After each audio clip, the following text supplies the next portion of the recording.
Hello and welcome to Stars in the Dark, session 34, session 3 in season 4. That's just the numbers lining up. That doesn't mean anything.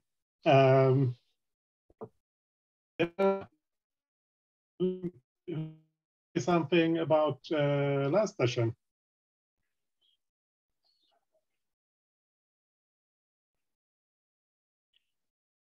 Mark, you look like you remember something. I was just noticing that someone didn't fill in the events from last session. That was me. Yeah. Apparently that's not fine. Oh, yeah. Cool. Yeah, let us know if it gets really serious, Rich, and we'll handle it somehow.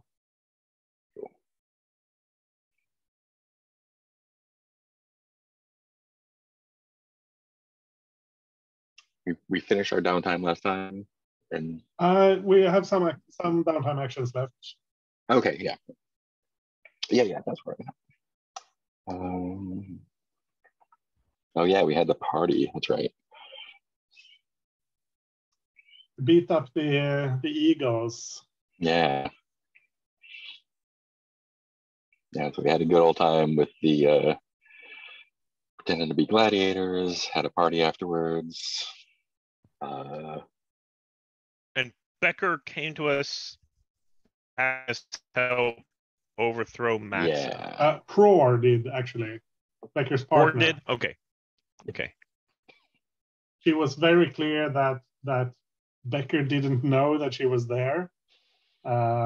This was something she was doing, and yeah.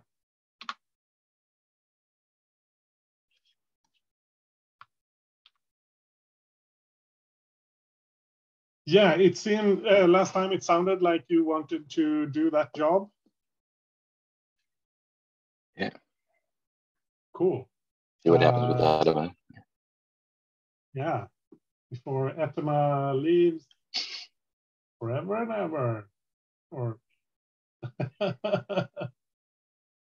mean, there's this game, but if she survives, she'll still be out there somewhere.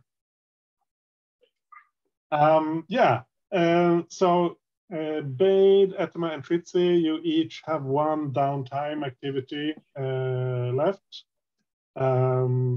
You may want to do some gather info about the job.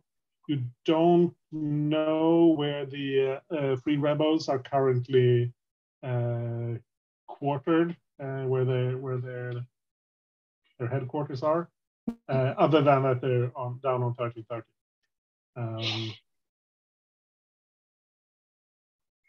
And we also have an advanced pending on smugglers, looks like. Right, yeah.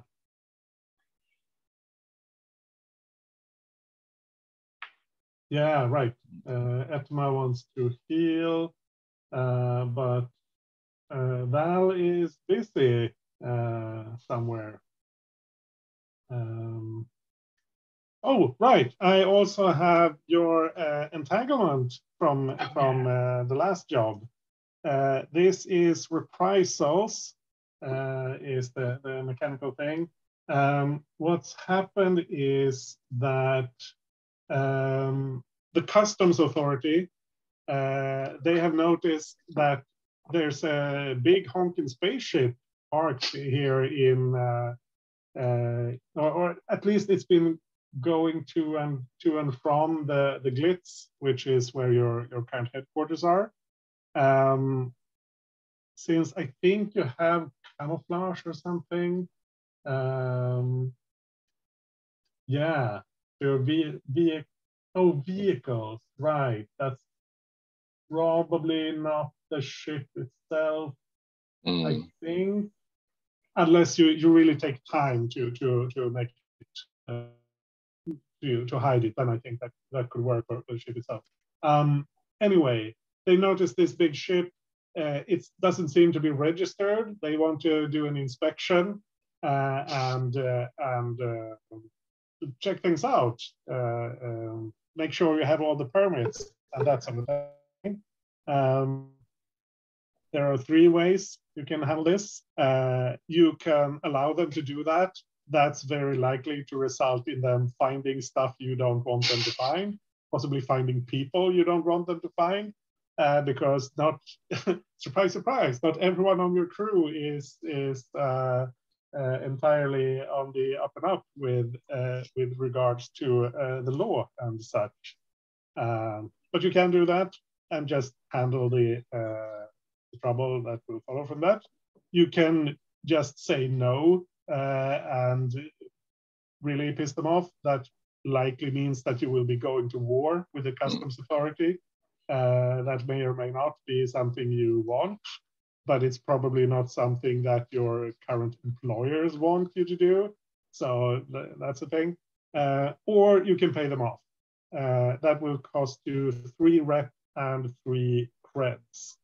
You only have 2 rep, but I figure you can go into the negative on this. I'm not sure how that would work, or if that would push you down a tier. I don't think so. I think you can hold it off until you do your next job, so that you can gain some rep. So I figure if you want to pay them off, you can do it, and we'll just put you in the negative just to simplify the bookkeeping. Or we save it until you've done your next job.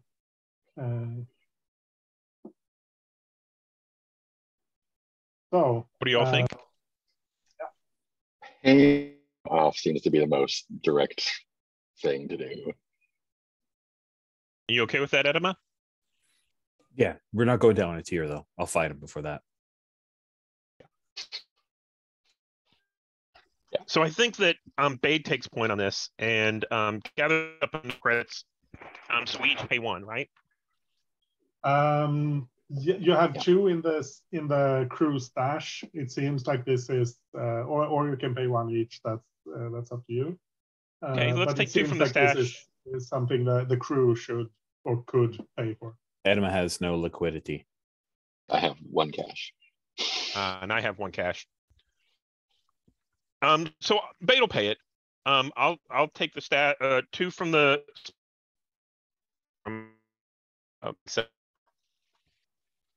And I think whenever the group comes in, I talk to them and I'm like, oh yeah, before, and I and need a little bit incentive, and I think I say Dropbox, I think them a cred and say the rest of it we can't really carry it around, but they do get the full. I think the reason that the rep goes down might rebels on 13, interfacing with the people, and they're like, you guys work in both sides, what are you doing? Yeah, that can be. It can only be just that you're kind of not under the pressure from force instead of just blowing them off.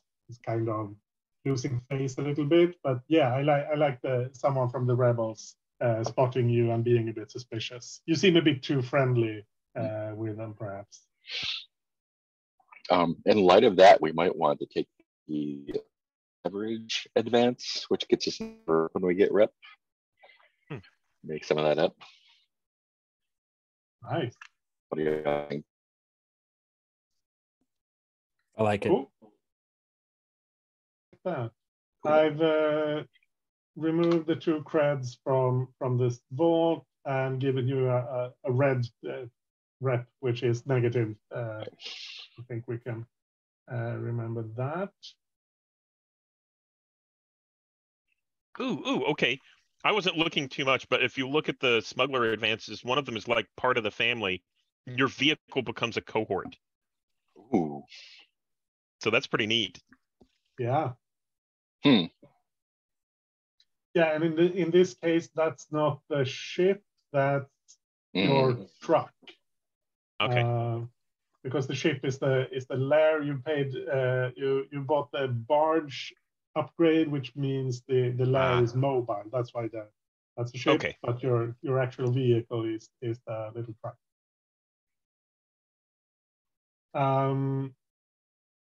So with leverage, there's some flavor here also. Your crew supplies contraband for other factions.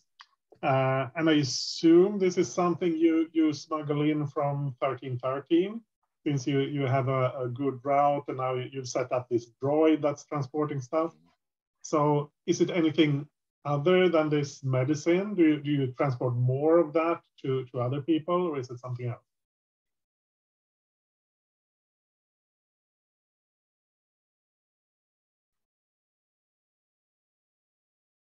So yeah, I think that we use additional contraband with the droid as kind of a cover. So it's sort of like, if the cops find, the first layer, they don't look for the second layer. That's the medicine that's inside the droid. And I think that first layer is like goods that might not be taxed, right? So they don't pay the import tax whenever we come up. It's sort of like black market goods that are kind of around the side. Yeah. So it's not really serious stuff. It's just some minor niceties. Yeah. So I'm thinking maybe it's a special liquor that they make from you don't want to know what they make it from, but it's eel oil brandy. Somewhere out in the gardens, someone has a still of some kind. They're making this really really strong liquor. It's usually you have to pay taxes to export it from 1313, but you use the droid to avoid that. It's basically moonshine. We're moonshine smugglers. Yeah. Yeah, I was thinking, since you probably come through large quantities, it's probably something like a high end. Well, I think it's potent, but coming from 1313, it's probably not that good, right? Yeah, that's it's not like it's not like it's that fancy Alderani stuff or anything like that. We've got this silly stuff that it's more for the novelty. Yeah. Yeah. Oh yeah, it's something like with like the tequila bottle with a worm in it. It's something like that. It's kind of a weird thing that some people are really into. It's a little eel in the bottle. Cool. So you each have one downtime activity left. You can also do information gathering for the job. Is there anything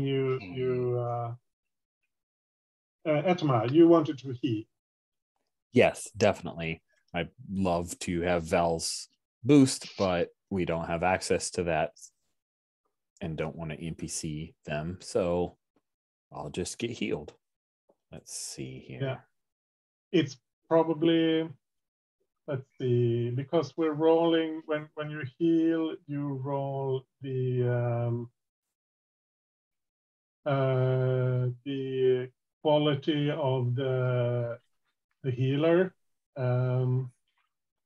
So this could still be Val, like we roll 3 dice for Val. It could be the doc who's taking care of Tiri. She's a doctor who you know. Oh, I kind of like her. What's her quality again? I remember it being okay. She's quality 3. Let's do that. If you're okay with it, let's do that. Yeah. We have her in NPCs. I want to look at her again. She's on the top row right now because I figured she could play into. Oh, into Emirata? jobs. Salme? Yeah. Nice. Look at all that ink she's got. That's great. Yeah, I think you picked the picture. So. Well, yay me. I'm good at this. Actually, I think that might be a dress that looks like ink. I'm not sure. Doesn't matter. Anyway, let's see. 3 dice, and I am attempting to recover. I have a special ability that gives me 1 tick in the box, so I need a 6. If I get a 6, then I've filled up the healing clock, and she's okay. Yep, here we go.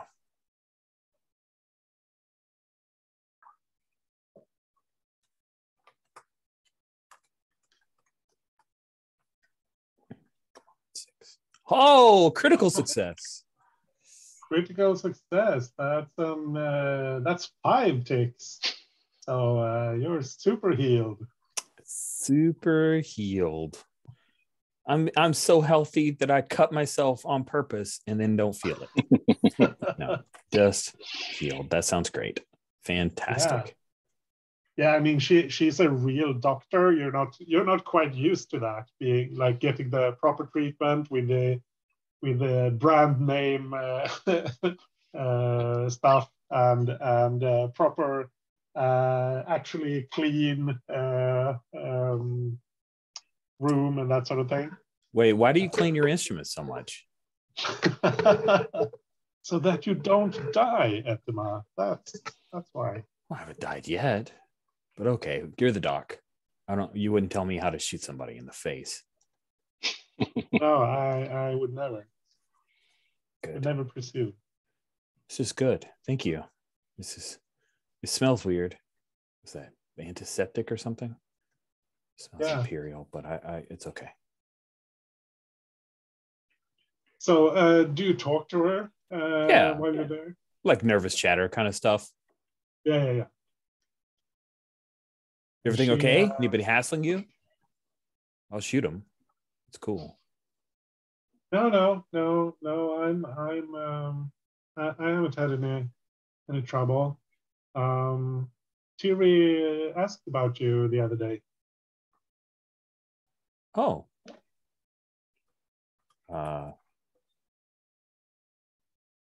Is she okay? Does she need some help? Does she need me to shoot somebody? Not that I know of. She seems good. She's better adjusted than when she came here. Good. It's really good. We've worried about her. All of us. Yeah, I know her sister has been in touch with her. I don't know if it's anything to do with that. Yeah. She just said that Maxa had contacted her. She didn't say what they talked about.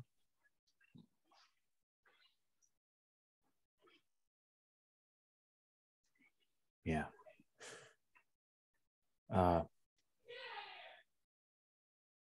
Yeah, we all care about Tiri.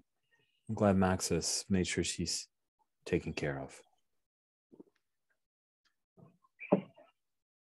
We can tell Etema is now thinking of a plan and distracted. So yeah, is everything okay with you? Well, oh, yeah. Great. I'm great. Her hand shakes a little bit. Perfectly functional. I can do whatever.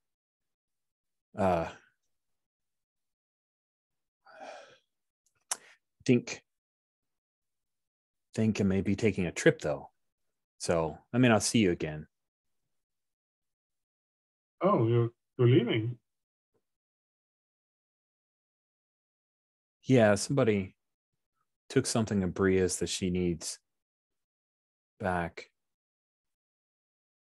They're going off planet. I don't think anybody else would do it. So I think I'm going to.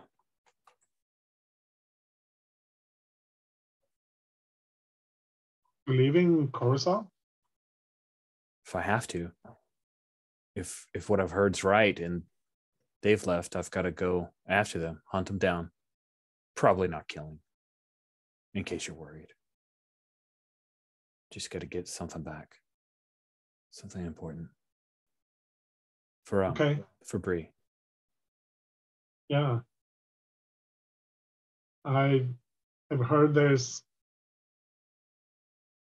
some instability on the higher levels. I don't know what's going on. I've just heard that there's some trouble with transport in the shaft. Yeah. Yeah, I don't know what it is. It's there's always something happening somewhere.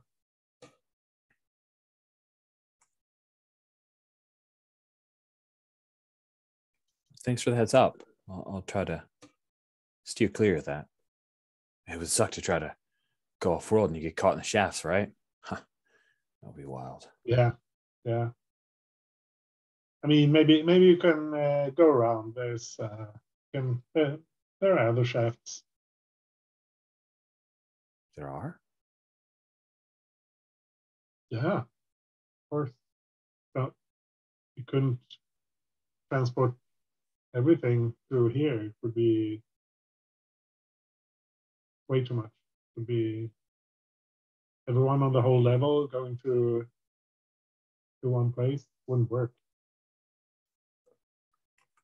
That makes sense. I've just never seen it. But yeah, of course. Yeah, I've seen one other when I was studying.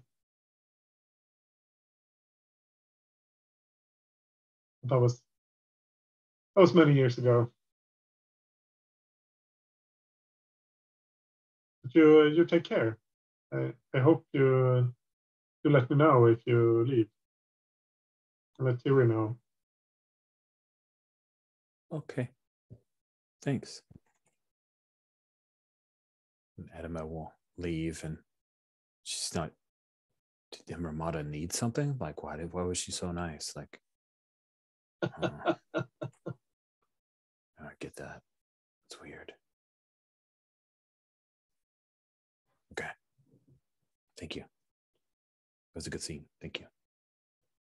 Yeah, thanks. So Bade and Fritzy, do you have any downtime activities or any info gathering you want to do? I was thinking of acquiring an asset, but I don't know what yet. Depends on what the plan is. Well, let me do some investigation to see what's going on. Yeah. So I think what I'll do, and then maybe that'll help clarify what asset we might need. So I think we're on 1314 right now. So I'm going to go talk to Tiri. And where is Tiri staying right now? Is it like an apartment or? Yeah. She has an apartment. I think we established she has an apartment. It's not too far from where the dog lives. I think it's. Let me see. I think it's like technically in the glitz. Let's say it's like the corner of the glitz that's closest to the Ratataki Enclave.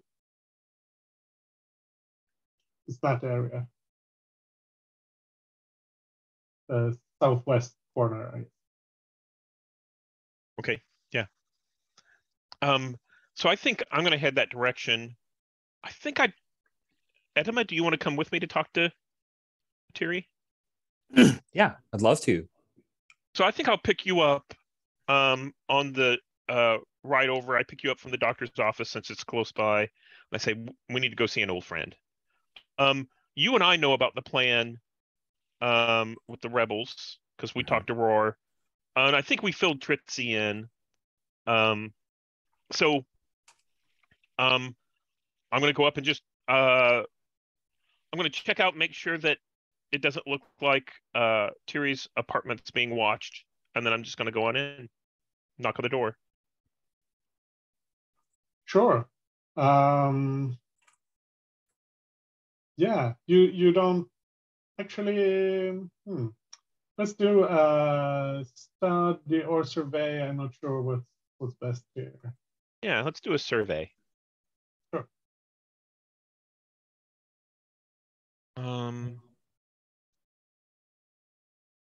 I think I'm just going to roll it flat.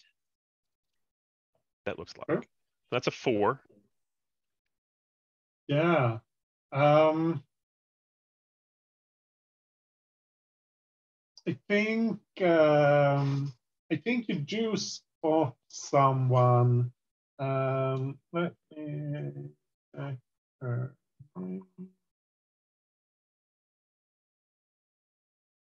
You spot Shahri, the one of the rebels on 1314. I think Boko talked to her. She was the one hanging out behind the place where you were picking up the guns on the first first mission. I assume you've met her at some point, since you have some contact with the rebels. So you spot her, and I think the complication from this role is that she spots you as well. So she knows you're going to visit Tiri. Yeah. So I think I'm going to, as we walk into the building, I'll kind of, tip my head that way, so that we recognize each other and head on up, knock on Tiri, I guess ring Tiri's doorbell. Yeah. Yeah, she lets you in. She's still in. It's kind of a small apartment, but it's a lot more lived in now than when I think Etema and Boko visited her before.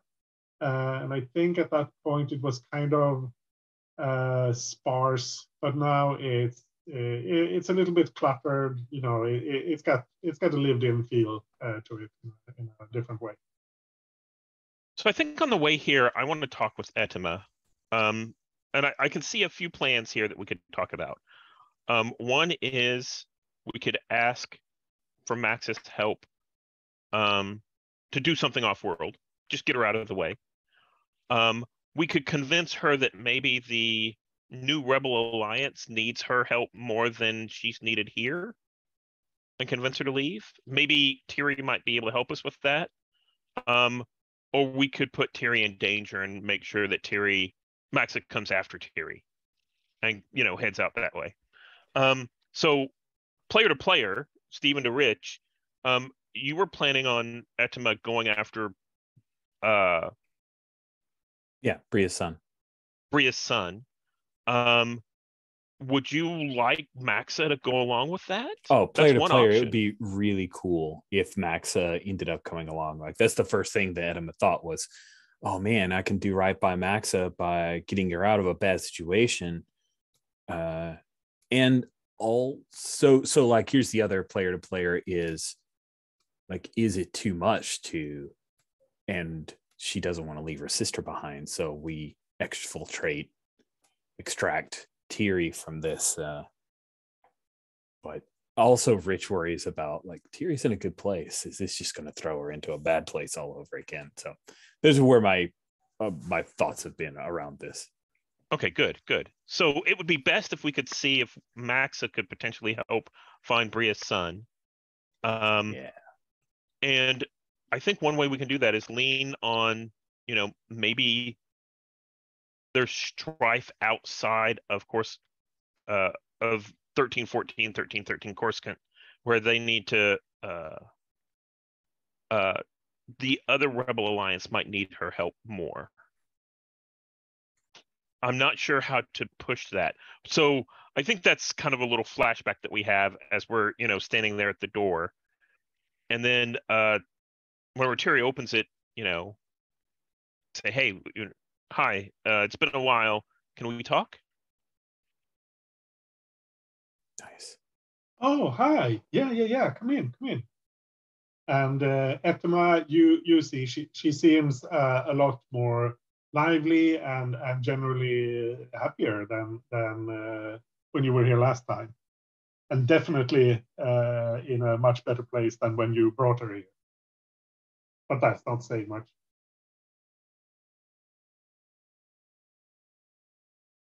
I think she kind of hugs you, both of you. Mm. So I think I want to start asking Tiri. So we have niceties. I think we probably have a drink or something. Sit down and we start to talk. And effectively what I want to do is I want to get a feel for how Tiri is doing and what her position is, angling towards what's her position with the rebels. Is she partnering? Is she still tight with Max's group? Is she going to partner up here at 1314? You know, what is there an angle we could play to get her towards helping the cause from outside of Corsica?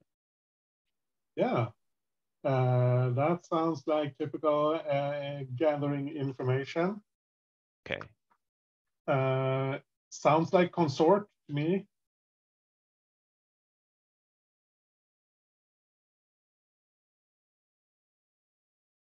Yeah. You want some help? Sure.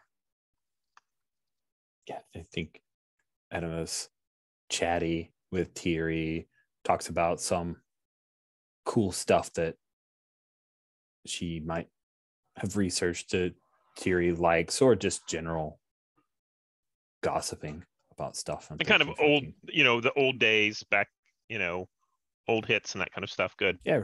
Remember the time when we beat you up and oh wait, no, that's not a good story.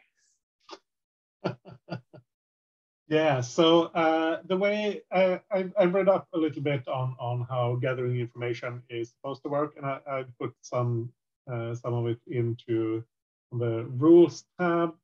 So you get anything that's common knowledge without a roll. In this case, that's anything that she will just freely offer, that sort of thing.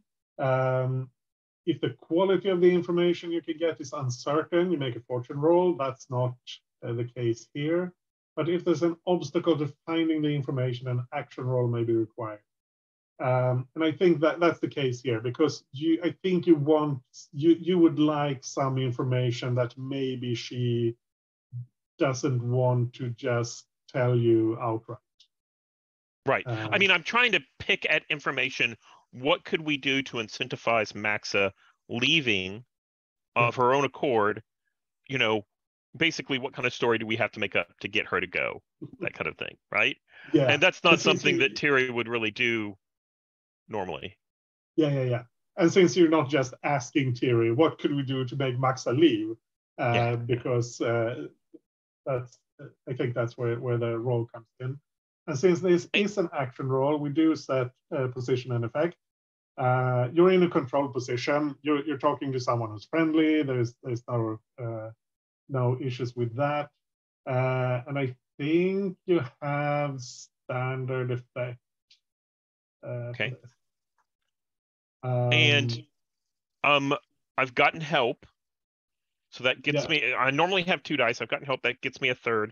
I can't push myself because I've already gotten help. I could take a devil's bargain. You can both. You can, assistance is independent of the other. Okay. So you can always get aid, and then you can either push yourself or get a devil's bargain. Okay. Let's hear what a devil's bargain sounds like. Ooh. I think that's Tiri realizing you're up to something. Not what it is, but that you have some sort of ulterior motive. Oh yeah. Okay. I'm fine with that. Yeah. I think that's obvious whenever someone shows up at your door that you haven't seen for a long time. So yeah, I think there's obviously something going on here and something more specific. So let me roll. That's 46. My highest is a 4. Cool. So that means since you're in a control position, you can either withdraw and try a different approach, or you can do it and suffer a consequence. And the consequence here would be some sort of complication. That Tiri will mention this to I think the complication would be that Tiri will mention this conversation to Maxa. Not exactly what it's about, but that you came to visit her and yeah. Okay. Yeah, I think that's fine. And I'm good with that consequence. So I think what I'm looking for is what what I stated was what we could do to get Maxa to want to go off planet or want to get out of the way. Yeah. Right. May I say, I think I've started to say something along those lines, which is, I think if we had something off-world that was important enough, we could see about smuggling her off-world in our ship so that she could join up with rebels elsewhere where, she thinks she has things controlled here, but we need to drum up proof that she would believe she's more needed someplace else. Like there's a big conflict going on or something. Is that okay? So absolutely. Let me insert just like Etema's point of view. Yeah. Doesn't have to change anything here, just mostly so Steven's aware of Etema's point of view, is that Etema realized our crew on 1313 went too hard and we got broken for it. Right now, Maxa is going too hard and she's lost at least Roar. So it's important to Etema to at some point express to Maxa straight up, I get your love of the cause. You've got to change your tactics. You've lost this battle. You can still contribute to the war. Like Etema wants to have that conversation because she feels like no one had that conversation with her that she heard. There were NPCs who absolutely said that. This is the teenager that doesn't listen to the parents, but when a friend says this thing is wrong, they're like, shit, that's a great, oh, you're so right. And the parents are like, God bless America, we fucking said that like 1,000 times. But this is Etema being that. So just so you're aware, like do this. This is the way smarter, sly, very bait approach. But at some point, Etema's going to upset the apple cart, but probably trying to have a conversation. Just so you know, they wanted rid of you. And I need you to know that. So actually, I want to have that conversation. Bade wants to have that conversation with Etema after we leave, right? And let's just do that in character. Hell yeah, that sounds great. Yeah. Thank you. Sounds good. Yep. And so I think now that we have a good feel for things, I think that's all the information that I wanted. If we need to, we could flash back to, this conversation to get more. Does that give you a better idea, Mark, about what you might want as an asset? I haven't actually told you anything yet. So. Oh, okay. I'm sorry. Yeah. She's quite willing to talk about her relationship with Maxa and how their like history with the rebels, and also she's also heard about this fighting higher up in Coruscant, and Max has told her that it's the Rebel Alliance starting to take over in some places. Since this is we've established that this is a couple of years at least after the Battle of Yavin, the Emperor is dead, that sort of thing. It's just that Coruscant is massively huge and it takes a lot of time for. Absolutely, I love that. There's. She didn't get many details from Maxa, but they're fighting higher up in the levels. There's open rebellion rather than like the guerrilla strikes and that sort of thing that's been going on down here that you've been involved in. And Tiri felt that she Maxa was really excited by this, that finally something is changing. And that's why she's pushing so hard down on 1313. Because she feels like they have a chance to overthrow the empire in their sector before they don't have to wait for this to trickle down from the top. They can do something here, and maybe that can start a chain reaction. That means Coruscant is liberated faster. So what could get Maxa to leave? Maybe one would be. Oh, sorry, go ahead. The No. asset might be a contact with whoever's doing fighting up there and tell Maxa she's needed in the actual fight. Absolutely. One way would be to find some way to find someone higher up who would find her useful, find her knowledge useful, or knowledge about the conditions down here useful, and so that's that. Maybe make her some sort of liaison between the rebels higher up and the ones down here. That's definitely one way. Another way to make her leave could be if Tiri leaves, because Tiri makes it clear, even if she doesn't say it outright, that they really missed each other, both of them. And Maxa was pushing for Tiri to come back to 1313. Tiri really doesn't want to go back to 1313. It's she has nothing but terrible memories of their, as like the present, the situation. She is terrified of going back down. She's okay with staying here, but leaving Coruscant is definitely an option for her. Doesn't Tritzy also have Imperial connections? Don't you have background stuff from Imperials? I think so. No? It was just for the family. Yeah. What was your background? The nobility. What was your background where you were like, I didn't grow up on the streets? Something along those lines. Oh yeah, I was. My family was a minor house of House Lashok. Okay, that's what I was thinking of. Okay. Yeah. Was it Lashok? It wasn't Miramau? No, it was Lashok because we're rivals with Nirmal. Yeah. And that's why I'm working for Nirmal, because I was like, fuck you, Dad. I was thinking one play would be we could either find information or drum up information that the Imperials are doing the same thing that Maxa is. Maxa is pushing really hard to wait for the liberation to come down.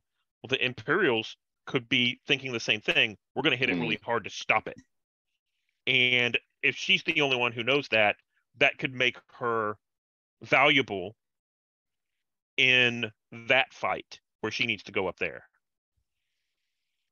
But I'm not sure how to get that information for her or make it up. Yeah, I mean, you have contacts in the rebels. You could talk to Mola Tebs on 1314, or sorry, on 1313. You could get in touch with Theolog here on 1314. I mean, one of his fighters is just down the turbo lift. He's watching Tiri's apartment, it seems. So getting in touch with him is not very hard, and they probably know more about what's going on. If we wanted to be real dicks, we could feed the information about the rebel, the rebels down here waiting for the freedom to come down and fighting and all of that. We could feed that to the Imperials, and basically point the Imperials towards hitting them hard and stopping it now. And then we would have the proof we need to give to Maxa. So we just sort of have to play nice with the Imperials. Create our opportunities. Just a brainstorm. I think you can. It's probably a given that the Imperials down here know what's happening with the Imperials higher up. like the communications for the Imperials are much easier than they are for you. But yeah. Right, but they might not know what the rebels are doing, and they wouldn't know that Maxa's basically waiting for the freedom to roll down, and she's pushing hard so she can meet it halfway. Right? Yeah.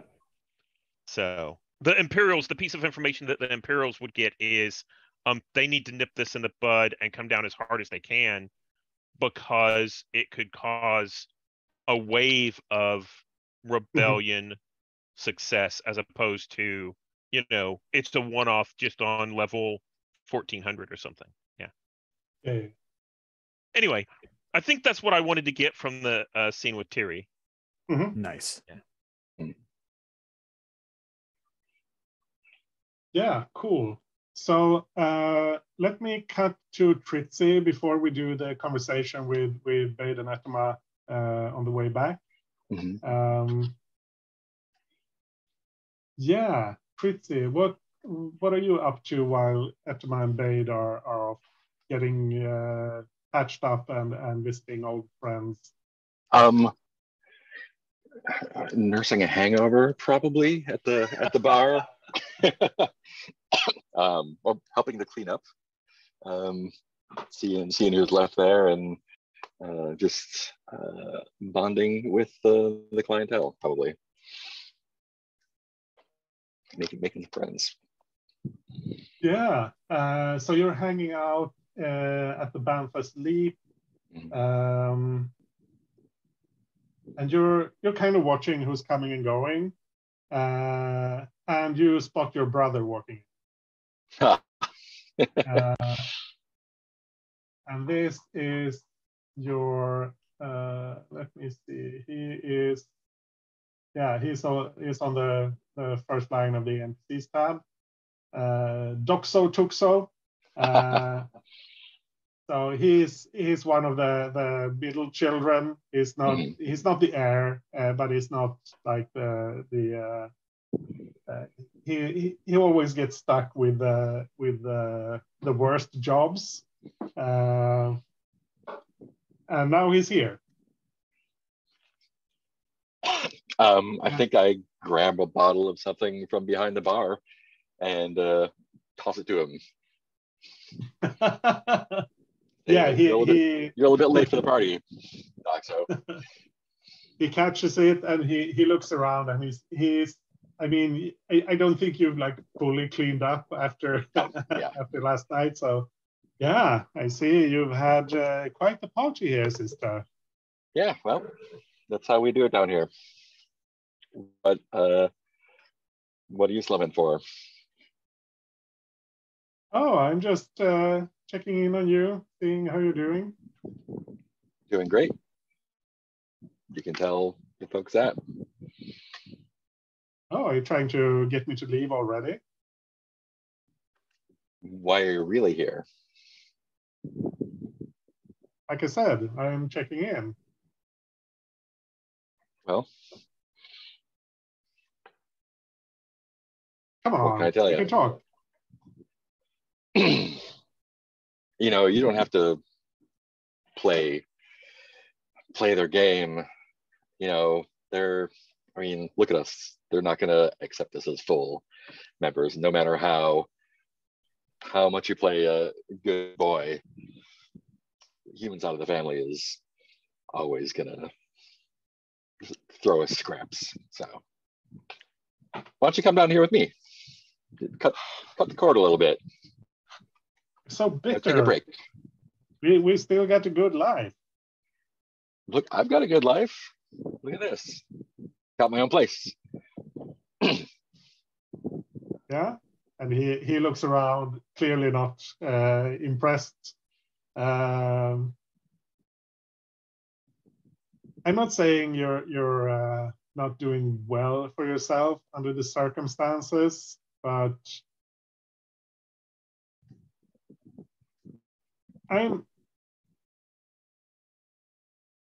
our parents, you know how they are. They worry about you. They worry about what your actions could mean for the rest of us. They don't want me they don't want me to embarrass them. Yeah. I You know how it is. late for that. Embarrassment I know how it is. is poison to people like us. Why do you think I'm doing this? You really hate me that much? Not you. You're just, you're just part of the parade, man. I'm just collateral damage. What do you think you're going to get out of it? You're going to have a cushy life, but not as cushy as you could, and you're also going to have to just lick boots and take what they give you the entire time. I don't know. As your choice. Yeah, but you're trying to take that choice away from me. I don't think anything that I could do could affect what happens to you. The family is too big and too powerful. They don't need me. They could just forget that I exist. And that would probably be best for everyone. Oh, sure. That's what they're trying to do. But if you embarrass them, if you, like, for example, start working for one of our rivals, if you get involved in very public crime, that's going to be embarrassment on a level that will affect our standing. You know it's already too late for that.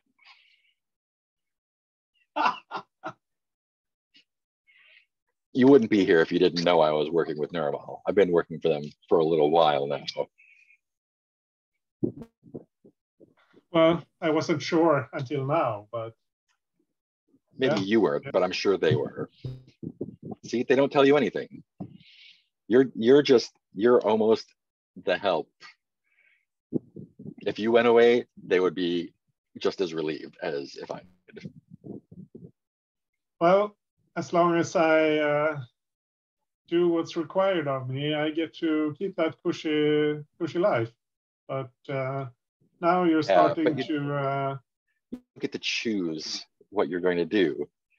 You do what they say. Be your own person for a change. You know what? If you're going to check up on me, why don't you really check up on me and hang out here for a little while? Get a feel for the place. Sure. I'm not going to sorry, are you older or younger than him, do you think? If he's the middle child, I'm probably younger. Then we probably have he's one of the middle. He's somewhere in the middle. I don't know how many siblings you have, but I think there's quite a few of you, and he's somewhere in the middle. But you think you're younger. I'm younger than him. Yeah. Yeah. I'm not going to decline an invitation from my favorite little sister to have some drinks and some entertainment, perhaps. Oh yeah, sure. Here, I got some entertainment for you, and reach behind the bar and toss him the broom I was using to help clean up. Like, there you go. It's free. Entertain yourself. Do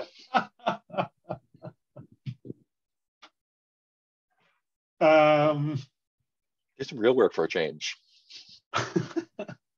Do you want to continue the scene, or do we cut it I think that's a good place, yeah. Nice. Yeah. Cool. I think we should take a 5-minute break. And sorry. Yeah, I just wanted to clarify that the information you got from Tiri points to that you could probably convince Maxa by telling the truth, assuming you have like connections and that sort of thing. But you can also do the deceptive thing where you feed her not entirely correct information and just hope that convinces her to do what you want her to do anyway. So I just wanted to be clear that both options are on the table and may require different amounts of work and have different risks and that sort of thing. And you mean that by telling Max the truth, that basically it's that the rebels up there need her, and that might be enough of a motivation for her? Yeah, I mean, assuming yeah. you can actually establish that communication and set up I see. so that she doesn't just show up there and nobody knows who she is or what's going on. Like you'd have to do some actual work to make that work. Okay. Cool. Cool, but let's have the conversation. So we leave Tiri's place. Yeah. Do you imagine that this is like we're walking along the Duracrete street, so we stop at one point and grab some like street food, or are we in a vehicle? Where do you think this takes place? I think we head towards our vehicle that was there that we arrived in, but I think you pull me aside and say, "Let's take a walk," indicating that you want to talk. Right? Yeah. And that's where we grab some noodles or something. And nice. Hey, listen, I like where this is going. The idea of Tiri, Maxa leaving. I think it would do well for the sisters to be together. I know if it were an option for me to be by my family, I'd be all over it. But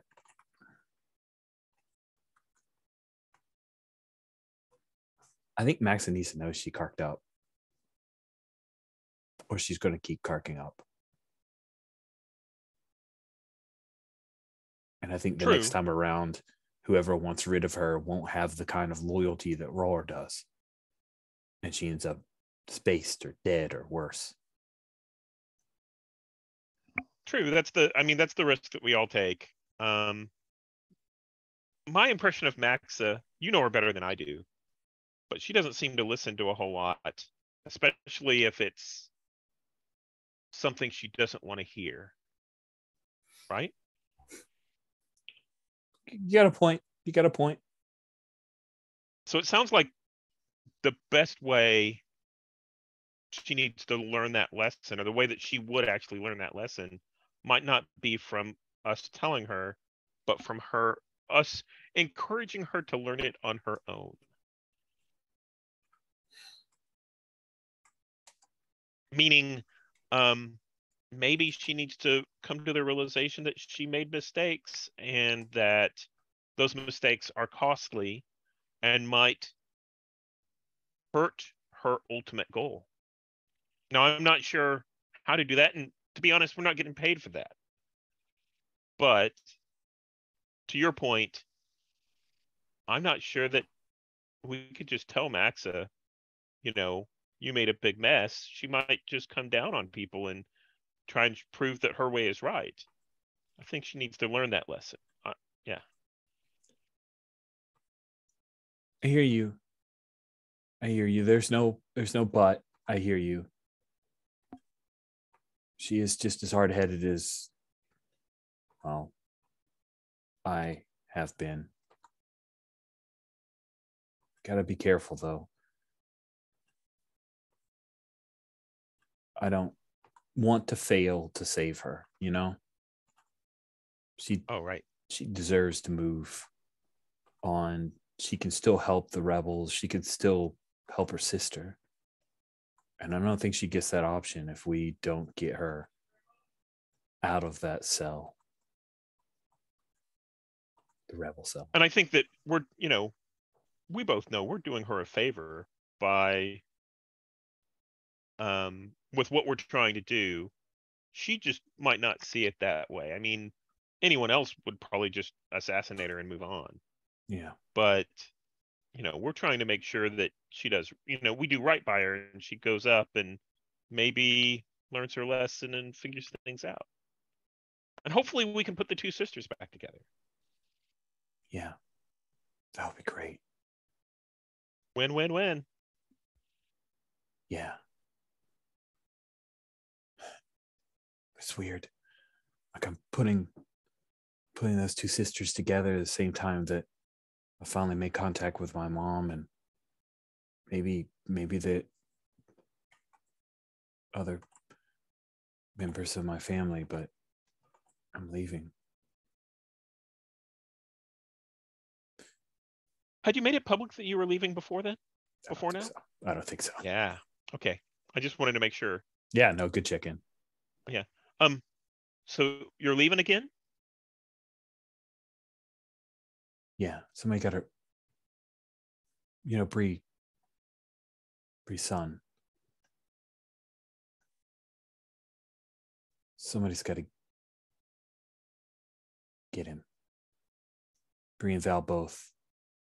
Val said he could get me topside. He asked me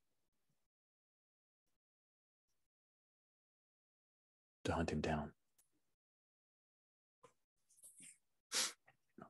So, so you're thinking about going and helping out Bria's kid, even though do you know Bria's kid? Yeah. I gave him a jacket. We hung out once. I just don't. So you're gonna go try and help him out because we owe Bria.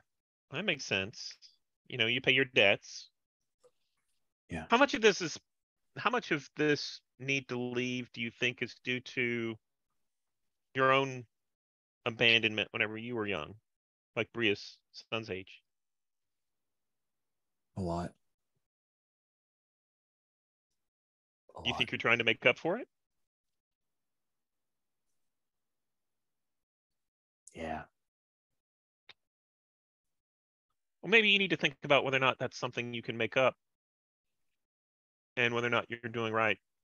I mean, it sounds like you're doing right by Bria and Val and her son. I don't see anything wrong there. So I think you're doing the right thing. Just make sure that you're taken care of too. Miss you, babe. Yeah. You certainly make things interesting around here. And I wouldn't be where I am today if it weren't for you covering my back and helping things out. I'll hold down the fort here. And you can come back. I mean, I assume you're coming back. Your mom's here. Right. The whole family's here. Yeah. You guys are my family too. Yeah. The important kind, the chosen family. Yeah. Is there anything before I go? Is there anything I could do for you, babe? No, I'm good. Yeah. You are. Yeah. Yeah. Puts her hand on your shoulder. And I think that's probably about the time that we get back to the vehicle. I like that. And we can climb back in and head off.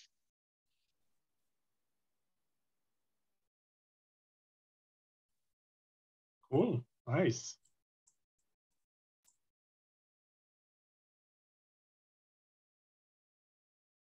So, Tritzy, you were thinking about acquiring an asset. Have you has this clarified anything what you might want to get?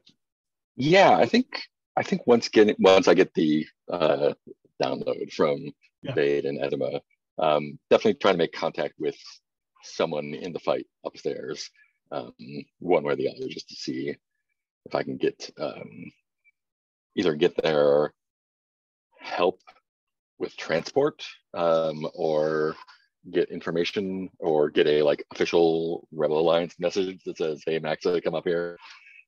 Something like that to help whatever the plan winds up being.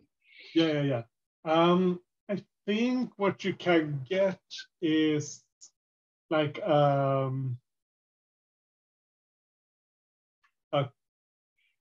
some sort of communications channel. I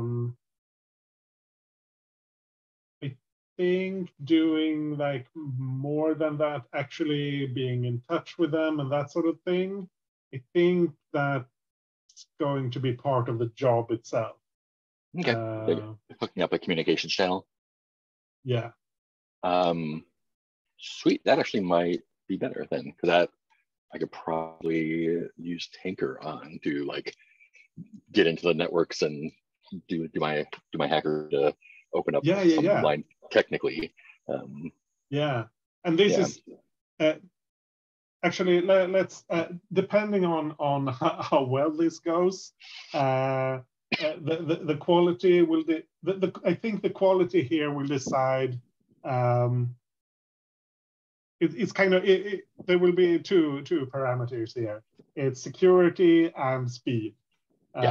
Because you probably can't just get a direct comms because of how we've established how comms work. But also, so it will be like a courier here and someone talking to someone else here and that sort of thing. So, but if you get a high quality thing, then it can be fast and or reasonably secure, depending on what you want to prioritize. Cool. I think I'm just gonna go with straight up Tinker then. That's I forget how acquiring it. Did you roll your tier? Oh, I don't know. I'm rolling 3. Yeah, and you can get +1 die if you have a friend or contact who can help you. And I mean, you know rebels, so that's I think we can take that as a given, assuming you're willing to get in touch with someone about it. Yeah. And this could be via Etema or Blade or someone else on the crew. If you don't want to talk to them directly. Yeah. Do Etema or Blade know anyone interesting to talk to? Maybe does Etema know someone from when she was on the shockboxing circuit? And you're looking for what kind of connection? I'm looking for a connection to make a connection with someone in the fight that we can use to. In the rebel fight, Okay. Yeah, setting up a communications channel of some kind. Yeah. Well, selfishly, the player would be interested in Betty the Beast Barlow, but there's no defined rebel connection. So let me look for somebody that's more realistically connected, that's outside of the circle of the people who would, I guess, come back to Maxa, right? So I need somebody. But Betty might be your contact to that level. And then it would be, The rebels on 1314 probably they're not in touch with Maxa. They're in touch with Tor. Right. So that's an option. You also have the Alderaan expatriate network. You were supposed to, or you did meet up with AC Drin. Oh, that's true. Yeah. It didn't go well, but the stormtroopers. That might be fun. I kind of like her. Yeah. Asadrin or whatever. She was cool. She was cool. Cool. So that's 4 dice then. Okay. Let's see what we get. A 5. So that'll be tier 4. Because I've got the connections. So my connection, my connected ability get +1 results. Oh, right. Oh, you have a thing. Yeah. Which one? Oh, connected. +1 result over when required asset. Awesome. Yeah. That's how I got the big guy. You know people. Yeah. So tier 4, that's going to be. And do you want to prioritize speed of communication, or do you want to prioritize secure comms? I think if you want speed, then I think you could set up like a temporary link that goes through the shaft, because there you can more easily do comms, so that you could at like certain times you can set up like a direct beam or right, whatever. to the laser up there. Yeah. But it would be it could be intercepted, that sort of thing. Or if you want to prioritize security, it would take like would be something that would probably take a few hours to send a message, because it would need to be relayed, and someone would have to do something manual in some places, that sort of thing. But then it would be highly secure. I feel like speed is more Fritzy's style, so let's go with speed. Cool. Fast comms to horizontal higher level. Why am I writing this on a piece of paper? To put this in on the current jobs tab. Asset high speed comms to horizontal higher levels tier 4. Cool. So that was your second downtime activity. Bade still has one. Yeah, and I haven't figured out what I'm doing yet. I might. So we have an asset in making contact. And the plan is to basically see if we can have those rebels contact Maxa. I think I'm going to do the same thing. I'm going to try to acquire an asset, but I think I want to do the kind of asset that I want to acquire is let's call it a CV for Maxa.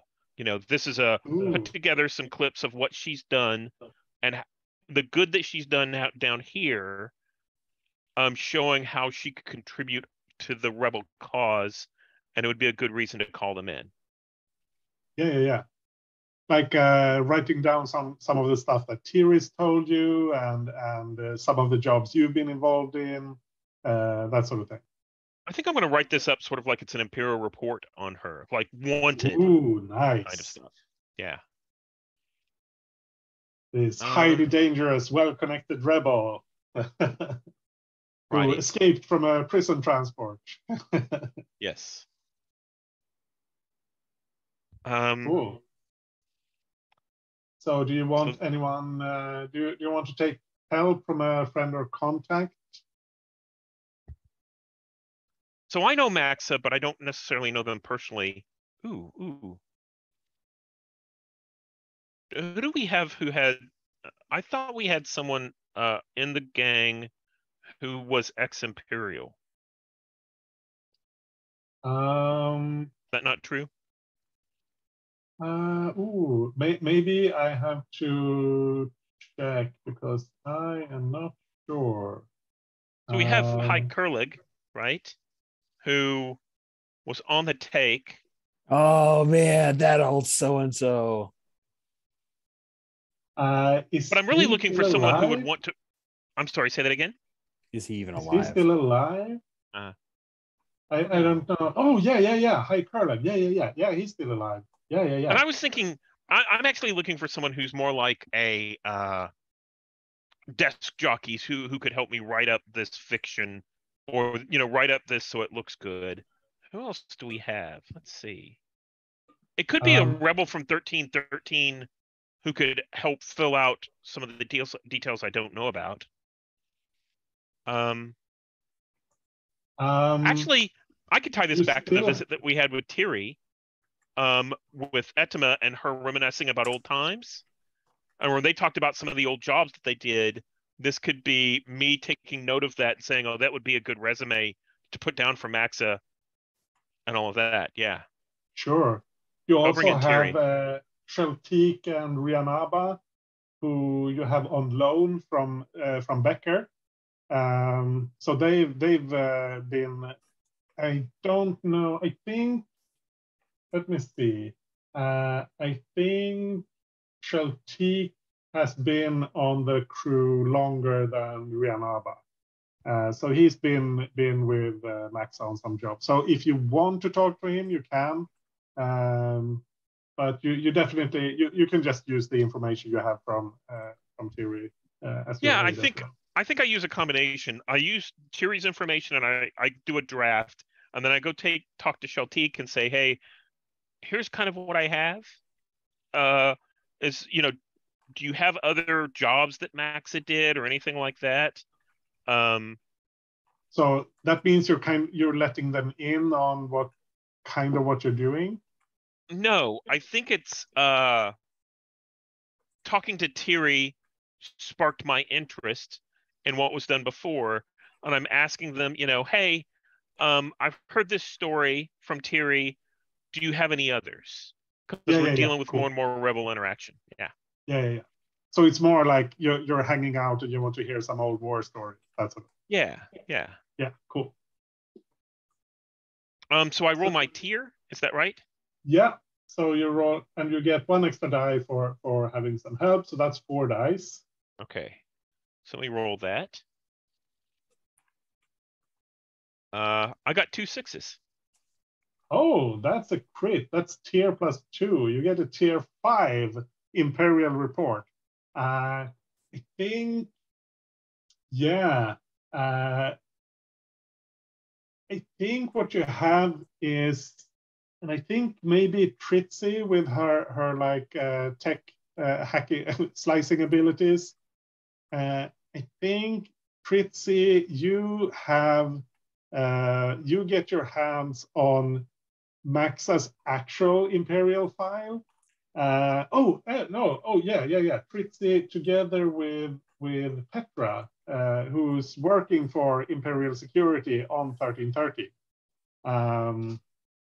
So Petra can get you Maxa's actual file. Tritzy, you can help like make sure that the data integrity is correct, and you can just, and Bade, you can just dump everything in there, make it look absolutely correct. This will hold up perfectly. It's completely indistinguishable from the actual correct file. Great. And I don't think it's like we fill out a job application and send it to the rebels. I think it's like this is something they need to stumble across, right, to draw their attention. Yeah. Perfect. Cool. Yeah, so that was your second downtime activity. You can pay creds or rep to do extra downtime activities, though I think you're pretty tapped on both. So we should probably get into the job, unless someone wants to do more information gathering first. Seems not. So here we get to the kind of question now. Do you want to, if you want to do this like straight up, just forge the connection, try to convince the rebels up there that Maxa would be useful to them, and give Maxa the straight talk, or just get the contact going, trying to convince her honestly, openly. This is probably a social approach, or you're trying to be deceptive and trying to do this through trickery and like you're not involved. This is just something that happens, or you're not openly involved, I should say. You're manipulating things into going a set. Feels like we're leaning more towards the social. I think so. My only concern about deception would be that possibly if it was a deception, it seems like that might not pan out. Like eventually they'd figure out the trick and figure out what was going on. And this is not, we really legitimately think she would be helpful up there. So I think it'd be more social. Cool. So let's see. You start with 1 die. Is this operation particularly bold or daring? I don't think so. or do you want to argue for? No. But I don't think it's overly complex or contingent on many factors either. It's just setting up communications and getting people to talk to each other, basically. Is the target strongest against this approach, or do they have particular defenses or special preparations? I think the target here is like the imperial structure between like the whoever handles whatever imperial agency is handling communications and that sort of thing, and it's probably ISB who is your opposition here, the Imperial Security Bureau. Because you're trying to smuggle information and possibly people as well. And I think they do have, this is not exposing vulnerability, and they have particular defenses against this. They survey, or they like tap rebel comms and that sort of thing. They're actively working against this sort of thing happening. So that's -1 die. Can any of your friends or contact provide aid or insight? Yes, we've already established that. Or any enemies or rivals interfering with the operation? No, not other than the direct opposition, and they're already there. Are there any other elements? I think the fact that you have this comms set up, I think that's a factor in your favor. It means that you have ease of communications that goes beyond just a useful thing. Yeah. Did we skip the does the plan detail explosive vulnerability of the target? Yeah. Oh, sorry. Yeah. I didn't say that, but I don't think this exposes. Okay. I don't think it does. I don't think you. Because the target here is the ISB and the communications in between. Okay. Yeah.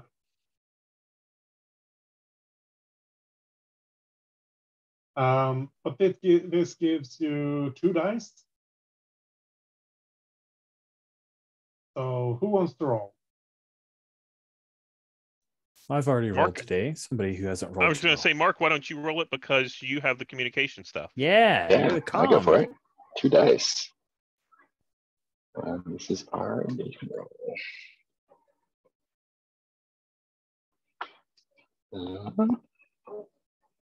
Got a 5.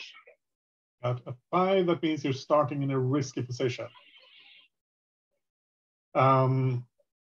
Yeah. So what? Who's doing what at this point? And I think this is the kind of job where we, depending on how we let it play out, this could be something that takes place over several days.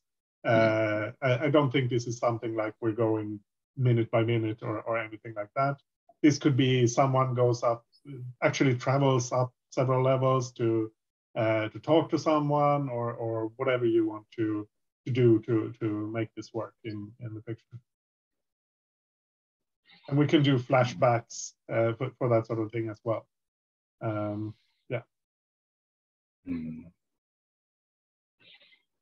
I think the first bit is seeing who we hook up there, who our connection is that we're talking with, kind of go from there.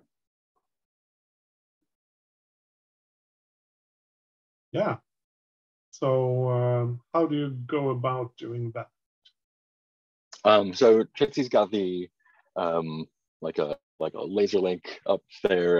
It's hooking into some comm system. Actually, wait. Sorry.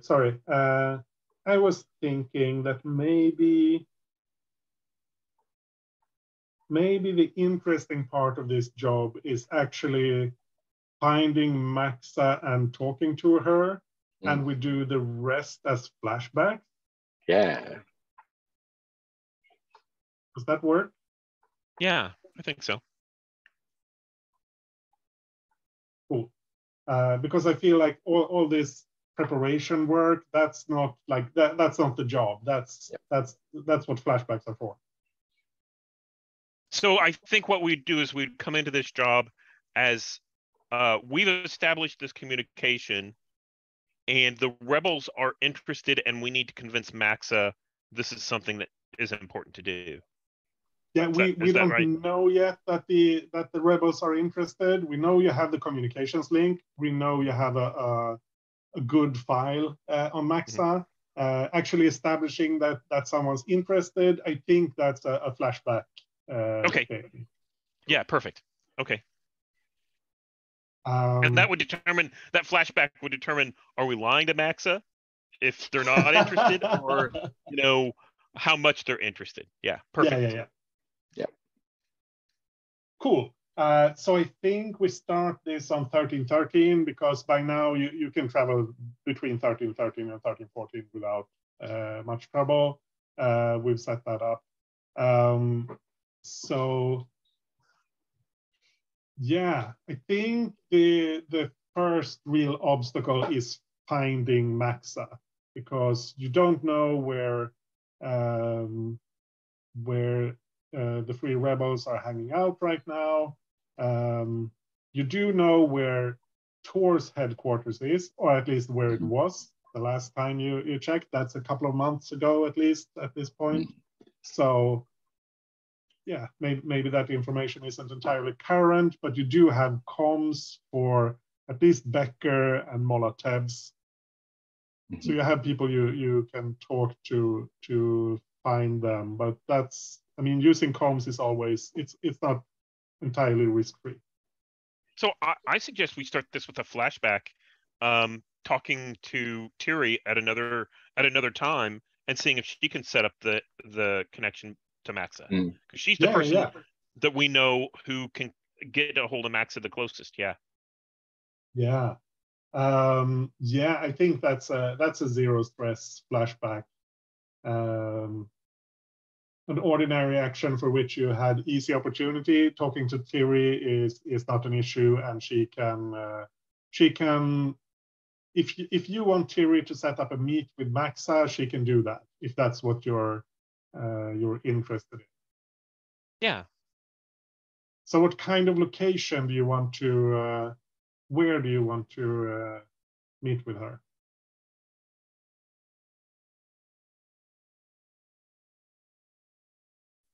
Let's make it some cool place that we remember from our 1313 days. Yeah, I was just looking to say, is there a good You've got the pancake place, you've got the Togruta restaurant. You have the bar where Karnok escaped from you, but that's in Sec, so that's a bit risky. We haven't exactly defined what level it's on. It could be the Space Donut Shop. It could be the donut shop. Yeah. Well, it depends on whether or not you want to come back to the Space Donut Shop, because we're doing most stuff on 1314. Fair. But fair. Yeah. Could be a chain, Oh, that's true. No, I think I was trying to think of various places. So I don't remember going to the Togruta restaurant, but the Pancake House we've been to, I remember that. Wasn't there a restaurant where there was like a big fight out? Yeah. On the street, and was that the Togruta restaurant? The big fight was in the pancake place. Right. Yeah. The flat cake place, the IHOP. Yeah. That's where you killed a bunch of cops and robbed the place too. But not real people. We didn't kill any real people, just cops. Yeah, just cops. Or you could meet you have Scarbows, of course. You don't have Boko with you, so maybe you don't get the VIP treatment, but you could definitely go there. I like all of those. God, no, it's like it's a festival of choice. Does anyone have a really strong, like, as soon as they heard it, they thought that was definitely it? Scarbo seems dangerous, which makes it fun, I think. I would agree. We've just automatically made it a desperate situation. I don't know if Tritzy's been down to 1313 before. So sweet. This is all going to be just like wild and new. Yeah, that's cool. Let's go to Scurbos just because A, it's dangerous, and B, we'll show it off to Tritzy. Yeah. And you are in a risky position, which kind of fits with going to a place that's a little bit dangerous. And I mean, Scurbos is dangerous mostly because criminals hang out there and people know criminals hang out there. So going there as a criminal is, you know, it carries that kind of risk. Yeah. So Tritzy, 1313 is mostly like when you and I think you can take the ship and like, yeah. Oh, actually, how do you travel through the shaft or do you go through the ramp?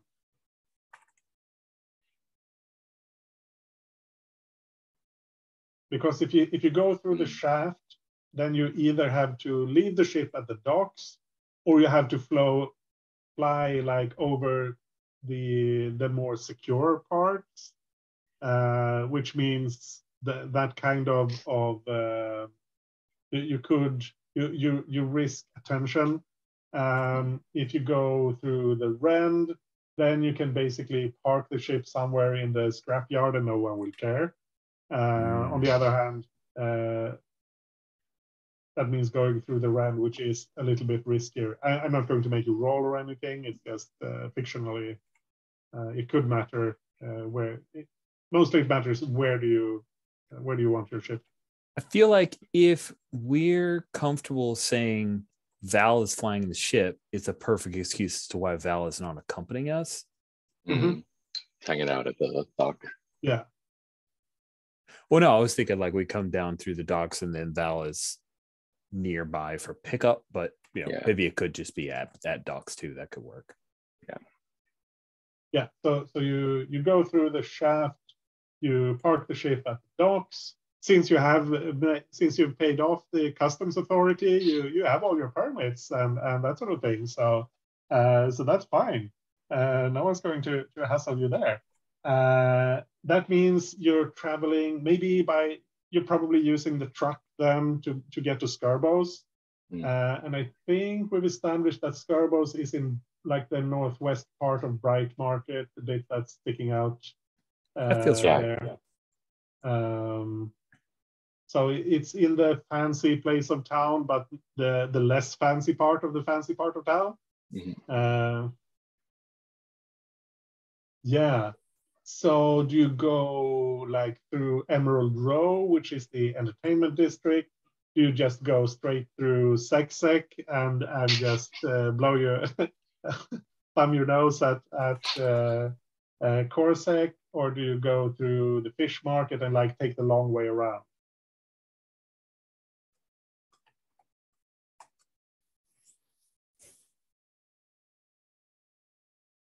I think Etema is all about a victory lap here and taking a long way around because she thinks this is the last time she's going to 1313, so that would be where she would lean. Yeah, so you go through the fish market, the Warrens, through the foundry, and to Bright Market. So when you're going through the foundry, you get to see some of your old haunts, probably. People stop and pause the video and, oh look, that's the thing. From series, you know, back in season 1. That's where the garage was. Yeah, you like go past your first headquarters, your first lair, the old abandoned factory where you were hanging out, eating what was it? It was like Duracrete slugs or something. Oh yeah. Those weird slugs. Yeah. So you get to Scurbos, no problem. I think Maxa is already there. She knows that you show up early so that you see the other people arrive rather than the other way around. And she's got a couple of people with her. She's got two of the people on the first row of the NPCs tab. She's got Paz and Ziz on H and J. The two humans.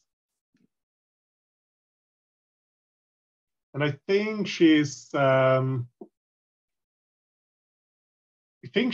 out at the bar, like just leaning back on the disc and just watching people come and go. And when she spots you, she kind of nods at you and waves you over. I think since she doesn't know Tritzy, it might be good for me to kind of peel off and sort of like watch from a few seats over, just to that makes sense. Keep an eye on it and not spook her. It's perfect because they won't know you're involved. So yeah, I think that's really clever. Yeah, I think I want to roll for that. Ooh. Yeah. Sounds like it could be Prowl, but maybe it's something else. Yeah, because I think I'm trying to act casual. There's like sidle up to the bar a few seats down. Yeah, Prowl sounds good. Yeah, let's go straight up. Let's see what happens. Someone could aid you, maybe? Oh, yeah. So I think on the way there, I tell you a few bar stories about Scarpos, like this is the fight that we had and that kind of stuff. And I'll use one of my foresight points, which is no stress, but this is how we prepared you, is like, this is the layout. I kind of draw out a map in case we get to a gunfight and all that kind of stuff, because that's what we do. Yeah. Yeah. Like, all right. Cool. 2 dice then. 5 again. Nice. So you're in a risky position. So this is to do it with a consequence. I think the consequence here is that they know Maxa doesn't spot you as part of as coming with Bade and Etema, but I think someone else does. Someone else notices. Let's say it's the security guy that Boko's friendly with. Cool. There's Hogax. He's on I-68. He's a Deveronian who's part of the security and Scarbos, and he clocks what's happening there. He see you exchange a look with Bade when you're coming in, and so he knows what's going on. Cool. And Tritzy, you get the tour here of when you're going to Scarbos. You get the tour of 1313, the worst parts of 1313. You kind of do. So the fish market, that's like a market area, and it looks kind of dingy and it's noisy. And one thing you notice about 1313 is that it's generally just darker than 1314. Like there's less light overall. And then you go through the Warrens, and that's like, it's the worst slum you've ever seen. Yeah, it's way worse than Southside. Yeah, Southside, that's bad, but this is like terrible. There's people everywhere. It's packed. It's obviously lots of things that's not working. There are no cops here. It's like completely abandoned, and there are obvious gangs just walking the street, that sort of thing, and that happens in like the worst places in 1314, but here it's a huge part of town that's just abandoned. You pass near enough to the stench that you get to feel the smell of this huge sewage treatment plant. You go through the foundry, and it's a factory area, and you have the factory on 1314, and but that's kind of like a huge enmeshed sort of thing. Just the factories interconnected with each other. These are high towers that are kind of isolated, and a lot of them are abandoned and dilapidated and partially collapsed and that sort of thing. It does not look particularly safe or anything like that. And in the foundry, there's still some of the heavy course or street sec patrols. And Etema and Bade, you notice that they're not patrolling together with the stormtroopers from the garrison anymore. These are just street sec, but they're still using the military vehicles they got from the garrison. But these are patrols in force. It's like three vehicles and 10 officers on foot. There's no like single no foot patrols without vehicle support, and no just a single speeder that would go past like it used to be. There's obviously a heavy threat to them here, so they're showing force, but they're not going in. They're not taking any chances. Bright Market, on the other hand, that's okay. It's like the glitz, not the fancy parts of the glitz, but you know, it's a shopping district. And the parts you see are not the nicest parts, but it looks, this is okay. I think Trixie, like probably Bade is the person she kind of talks to and just like, this is way worse than I thought it would be. Like I thought it was just going to be on, you know, we have bad parts of our level there, but this is, why doesn't someone do something about this? Like someone should fix this. Why don't the people get together and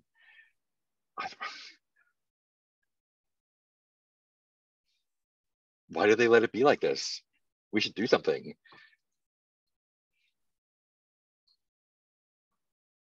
I've heard the same thing about 1314. So it's all a matter of perspective.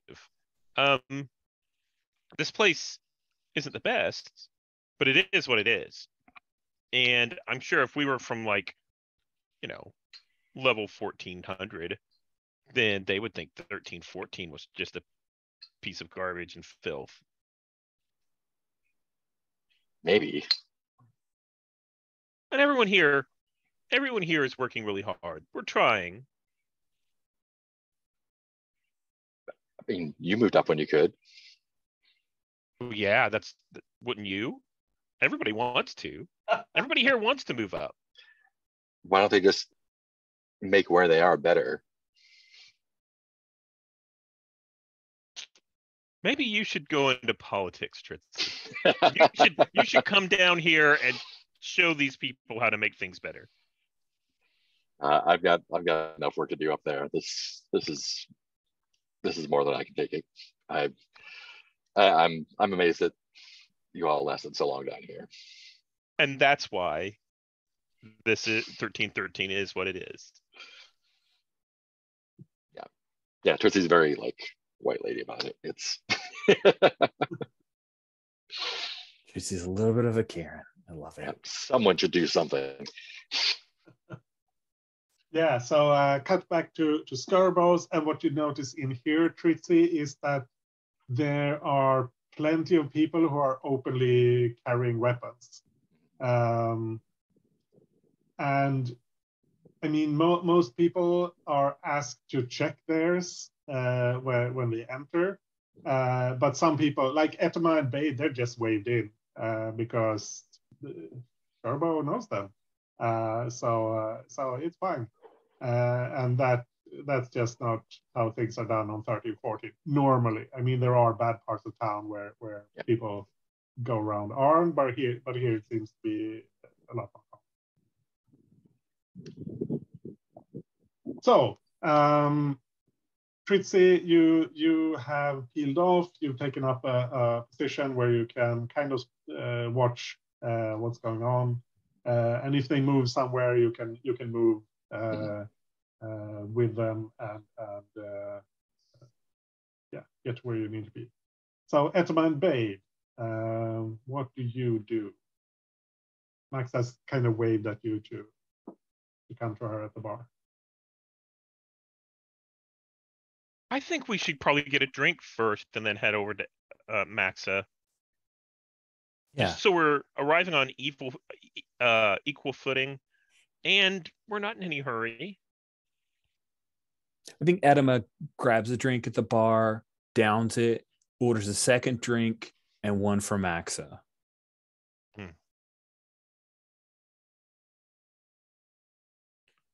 And I think it's the drink she orders is a Netragal.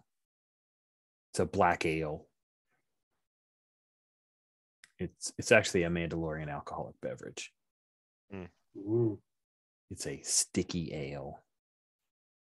Probably here on 1313, it's not really. It's just an approximation of that, right? Sure. Yeah. Because we don't have, we can't pay for the real stuff. Etema has no idea that this isn't. Oh, this is totally the real stuff. Oh yeah, I can taste the Mandalore in this.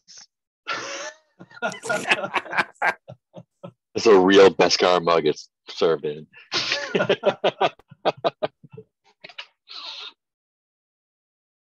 Yeah, so Maxa takes the beer and she nods to you and I thought you'd buy me the good stuff if you were trying to talk me into something.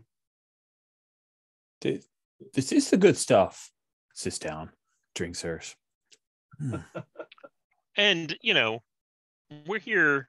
We're not trying to talk you into anything. I mean, we're here. You don't owe us any favors. We don't owe you any favors. But we do have mutual friends that I think could benefit from each of us. And I think, there's a benefit here to both of us to talk about what's going on and where we might be able to help.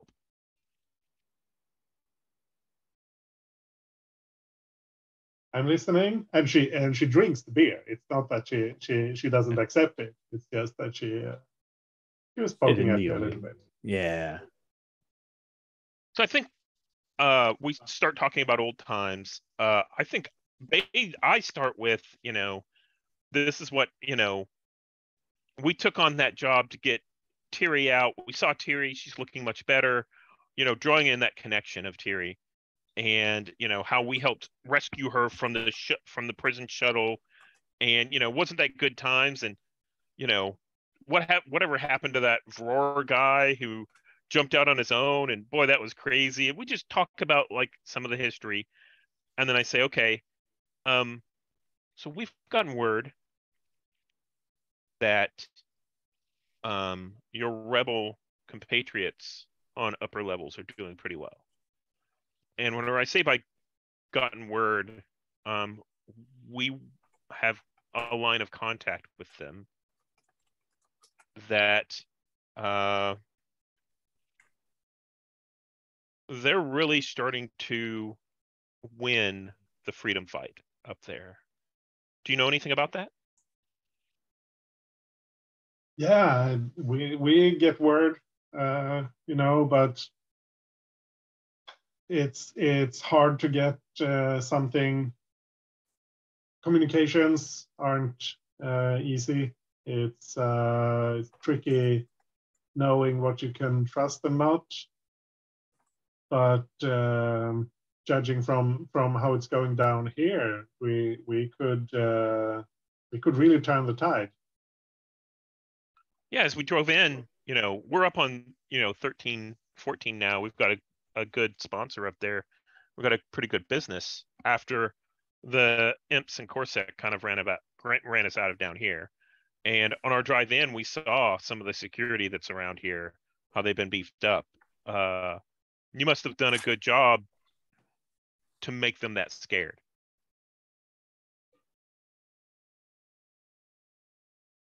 We're doing what we can. meanwhile, Becker's been in charge. He's been working with Tor, and they pulled off some good jobs, but I don't trust him. He's soft on the imps. That's not how we win this. I know we pulled in some, we were able to help both groups out with some weapons. I know it was a struggle at first to get enough, but I think that it looks like what we've been able to deal with is has been put to good use, so to say. Yeah, we've those guns, they really helped. I'm not going to say any different. That firepower, that's been really useful. And I think she kind of clinks her bottle with Etema at that. Etema is very happy to clink bottles over large guns. And fights, successful fights. Exactly. Yeah. And I think Bade goes on and says,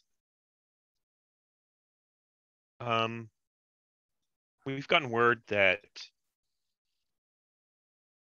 the rebels, your compatriots, I don't use that word, your compatriots up on the upper levels, need some help. And I think you're the one to do it for them. And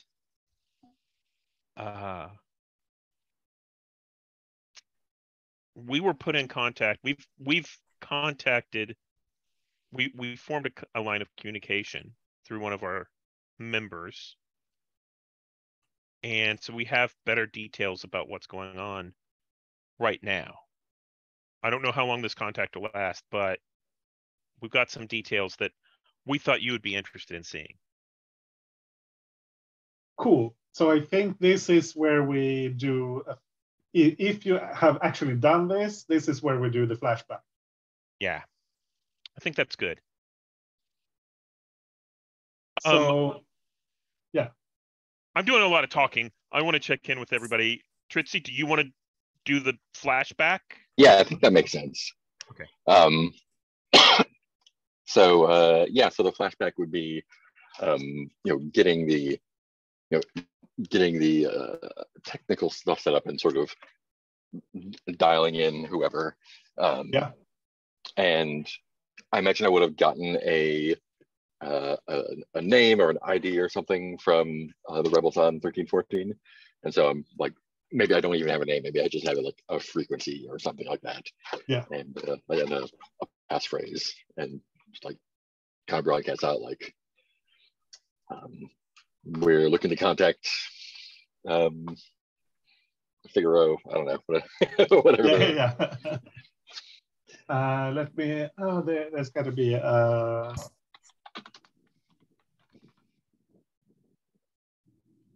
Code name. Your contact is Stalking Bulldog. Stalking Bulldog. Yeah. So are you, because you're not actually part of the Rebel Alliance, are you posing as part of the Rebel Alliance, or are you positioning yourself as an outsider who's interested and can provide information? How are you? Yeah, I think I'm presenting myself as a broker. We have someone who would be a great asset to you, and we would like to talk to someone who could make use of them. Cool. So I want to roll for that, but let's check the flashback thing first. I think this is a one stress thing, because I think it's a complex action. You have to talk to someone, you have to convince them that you're reliable, that sort of thing. Yeah. Yeah. So I think it's one stress. Handle that. And I want some kind of role for this. It almost feels like a consort. Could Try to definitely be be consort works. chummy.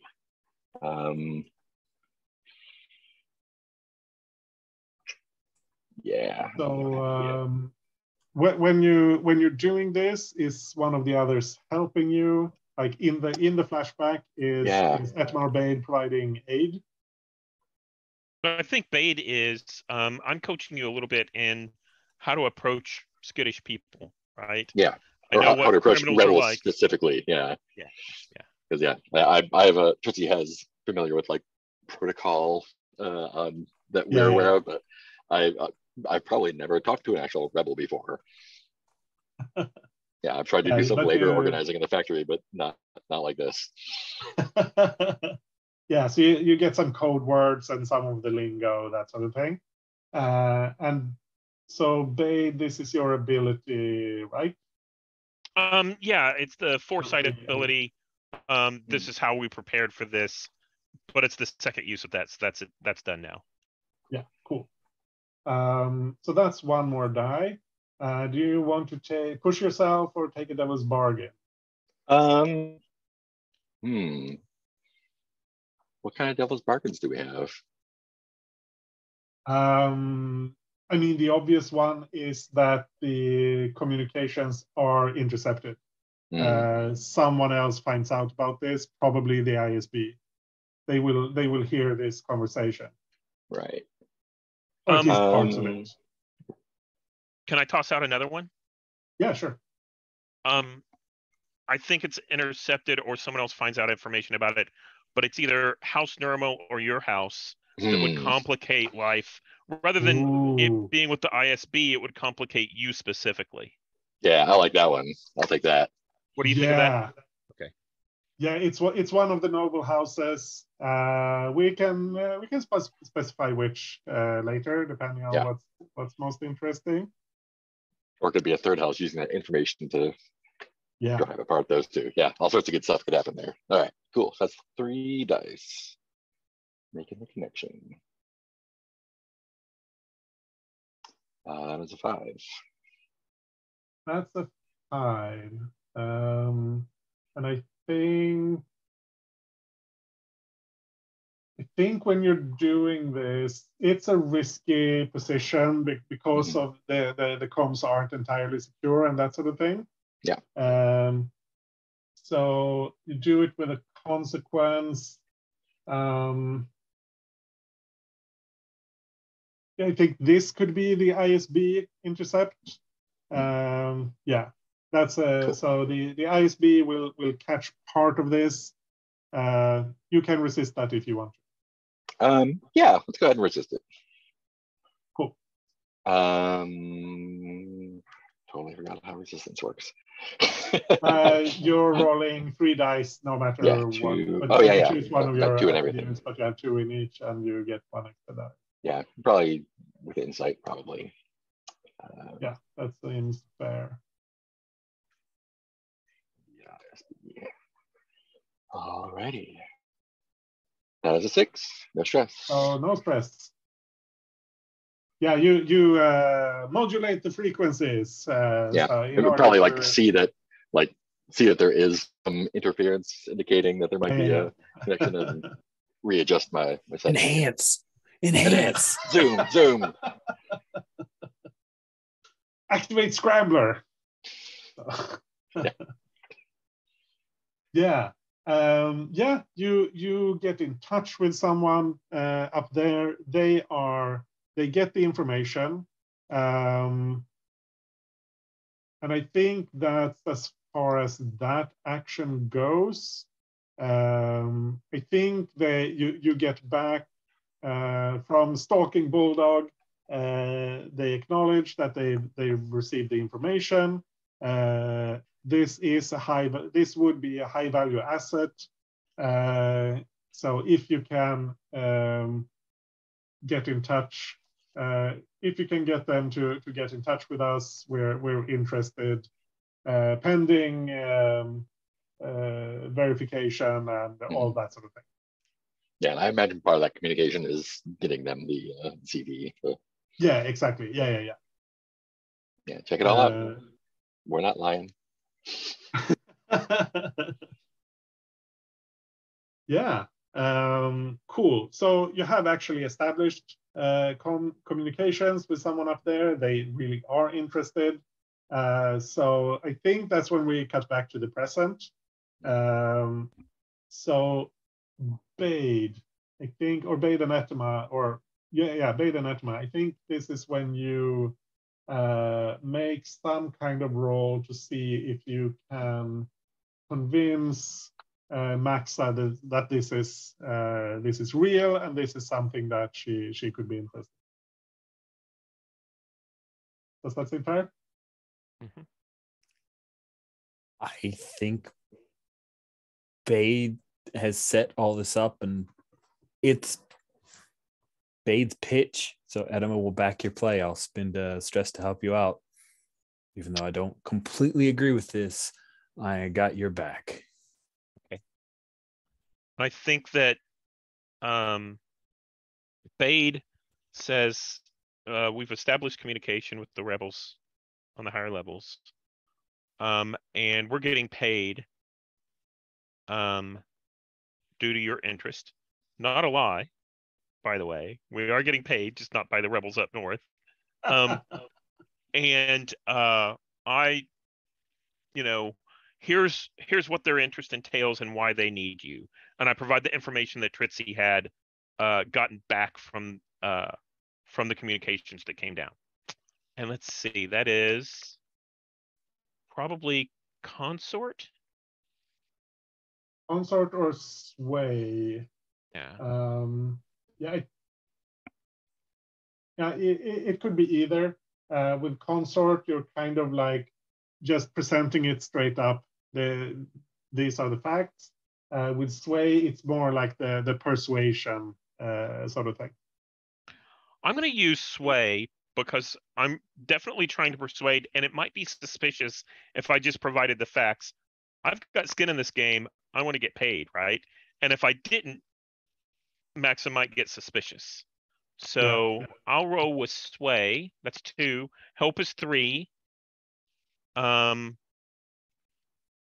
I think right. Etema is helping you. Yeah. And then I'm gonna push myself for another die. Mm-hmm. And I think that's everything I can get. That's 1 stress for Etema and 2 for Bade. Yep. And I took my 2. Okay. And I'm gonna roll those 4 dice. Oh, nope. 1, 1, 2, 3. That's bad. Yeah. Why do you roll so badly? I know. So you're in a risky position. That means things go badly. Suffer harm or complication, lose this opportunity, or your position becomes desperate. I think this is lose this opportunity. I think, yeah. So you're not going to convince Maxa. That's what the failure is. You present this to her, but she's. Why would I want to go up to the higher levels? This is my home. I want to free our people down here, and that's her argument. And the complication or the consequence, which you can resist, is that she's going to dismiss this idea completely. She's not going to be interested in listening to this anymore. She doesn't care if someone wants to recruit her. But you can resist that. So I will try to resist that. I'm going to resist that, and I'm going to turn it over to you, Etema, to try to convince her your way. Yep. Right? Yeah. Cool. So let's resist that. Yeah, sorry. Just to point out, Etema can jump in and protect you by resisting the consequence for you. Oh, that's true. That makes me good. I thought that was what you were going for. I was headed that way, but I get what Steven was saying was like I'd resist my own consequence, and then Etema jumps in. But Etema, why don't you do both? Yeah, why don't okay. If you're cool with it, let's have me do both. Why not both? I will bodyguard. I'll protect you from the trouble here, and And you So also clear one stress because you're protecting the heart of the crew.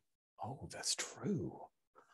Oh man, how could you have denied me this, Stephen? Thank goodness the GM is here to help me with my stress. Just messing. I'm just playing. All right, No, cool. So one for bodyguard, using prowess, like I get in her face because I'm about to make my pitch. And do we have a smuggler's thing too, right? Yeah, one more die. One more die. So I'm rolling.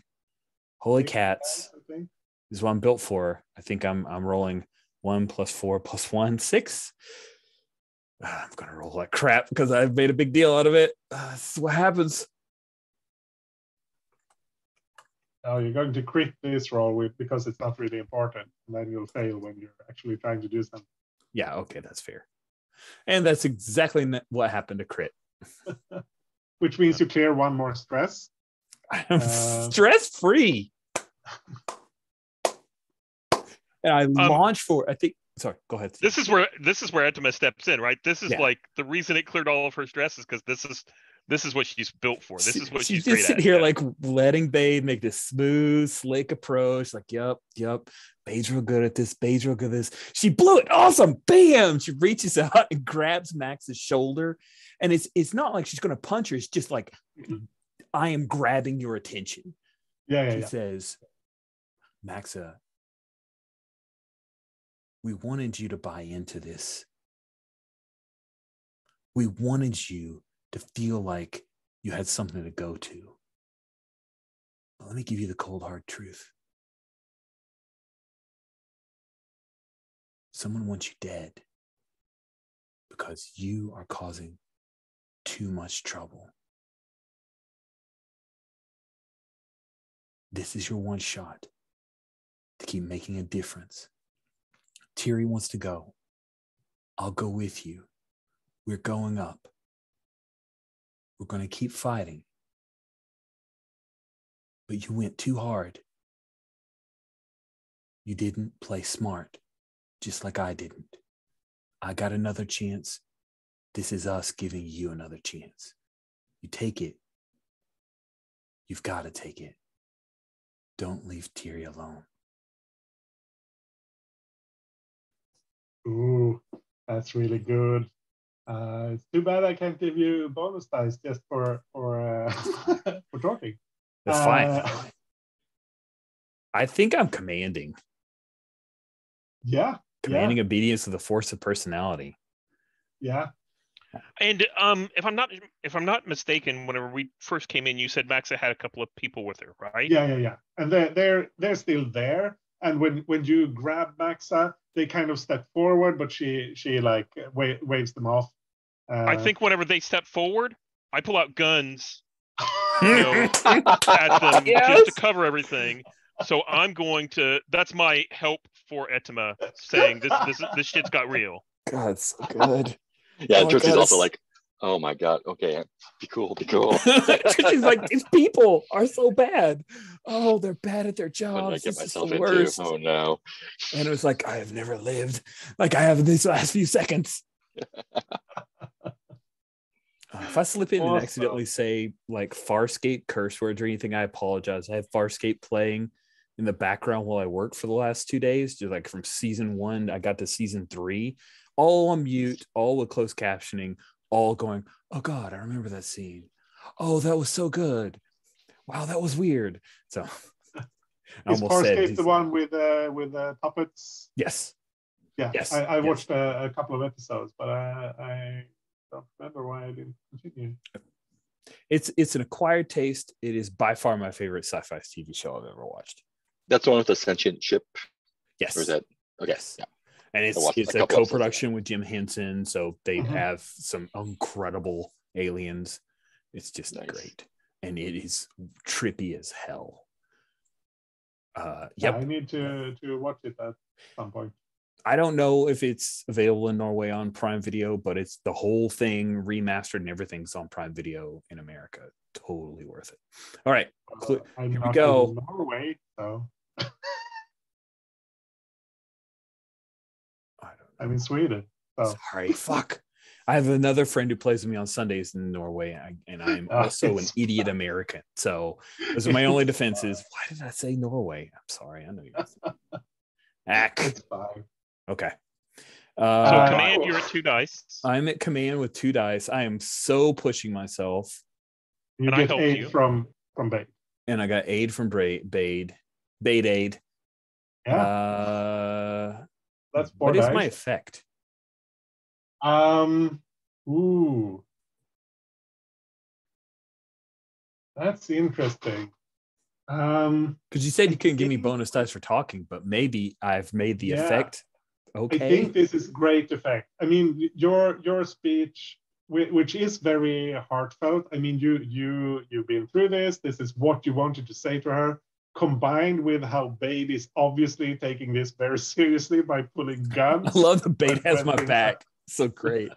Bade is not like, I'm going to slink out of here. Bade's in on it. This is the best. I know the dice aren't going to agree with me, but this is the best. Yeah. So 4 dice.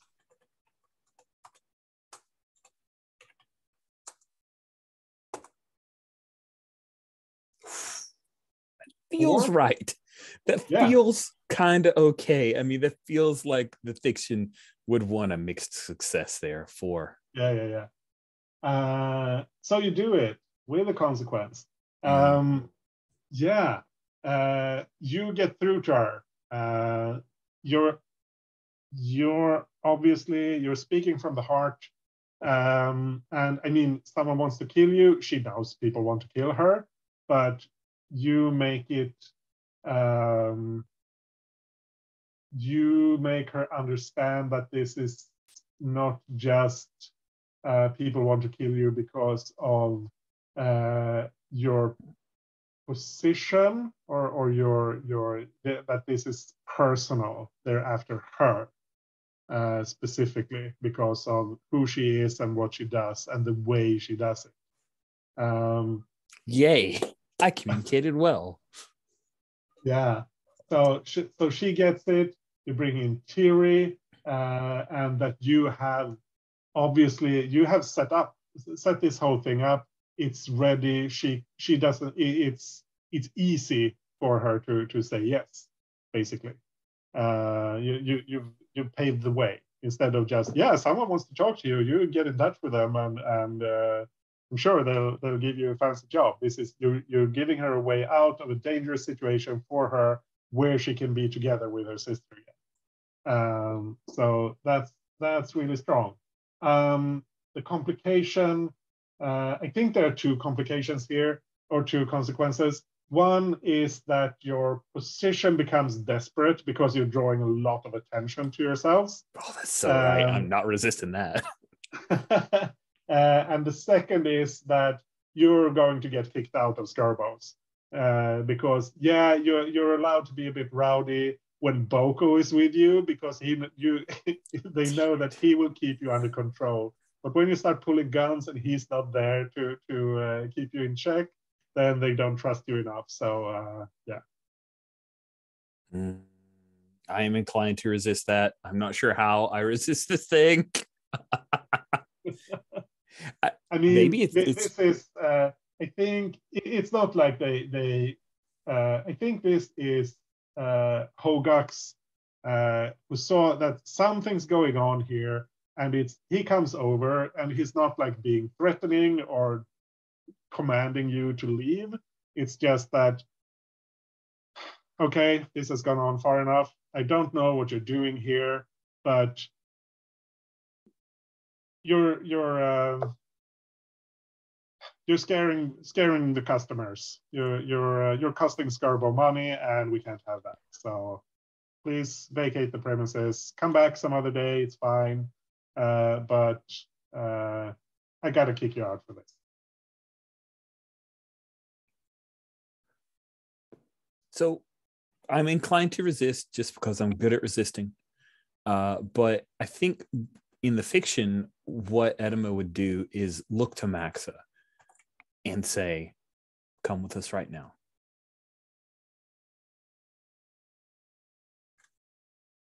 And do you mean like come with us and we'll just leave 1313, or do you mean just get out of here for now?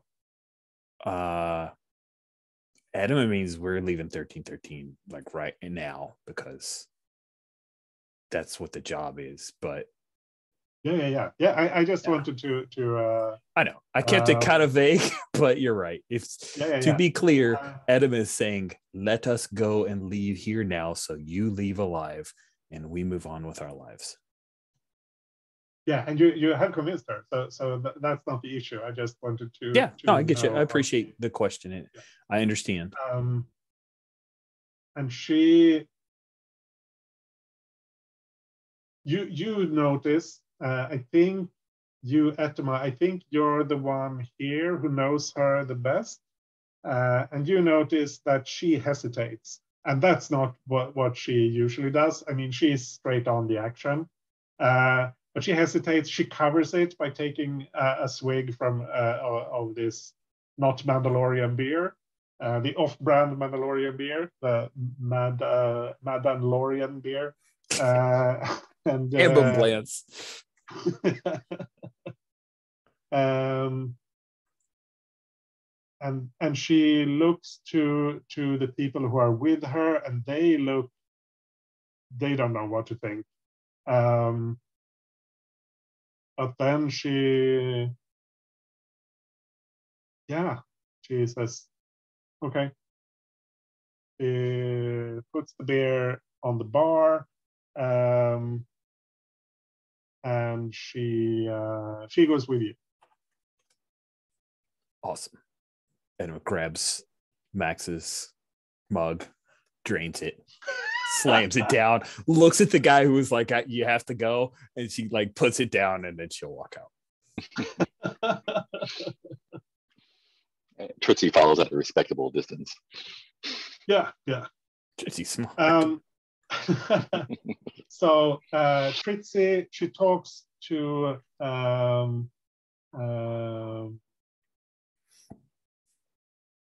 Az and Ziz, who are the people who are with her. And she's clearly like being the commander here, and like she's not having a discussion with them. She just explains to them that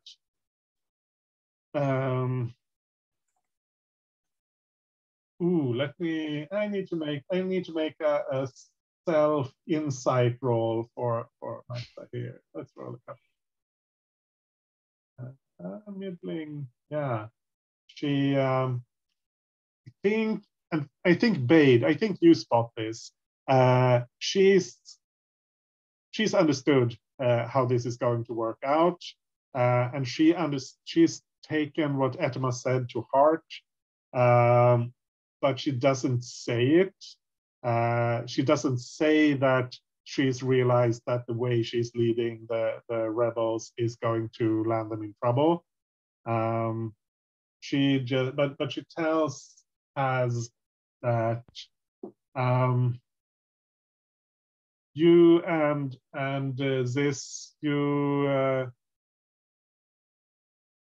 actually she tells Az, you go back to Becker to tell him that he's in charge.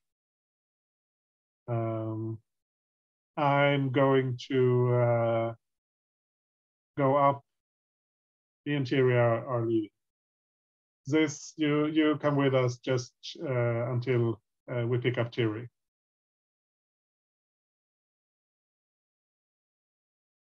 And she's surprised and a little bit confused, but and she tries to protest, but Maxa just shuts her down. No, this is how it's going to be. There's no point in delaying this. And then she looks to Etema and Bade. So how do we get out of here? We got a ship. Okay. And yeah, this is hanging around. He's kind of a young guy, looking a bit confused, but he's you notice that he's also looking around in the way that he's looking for threats. So he's clearly there guarding. Sounds good. Why do you need this now? We've got your back. I want someone to be able to go back and to Becker and someone I can fully trust to go back and tell him how things gone down with Tiri. Fair enough. Okay. And I think the four of us will walk out of the bar, and I think Tritzy kind of joins, like from the shadows. Like we're walking down the street, and all of a sudden, Hey, That's awesome. I'm coming too. This random person from the club. Yeah. So do you take He like shakes, snaps his hand. She's like, big fan.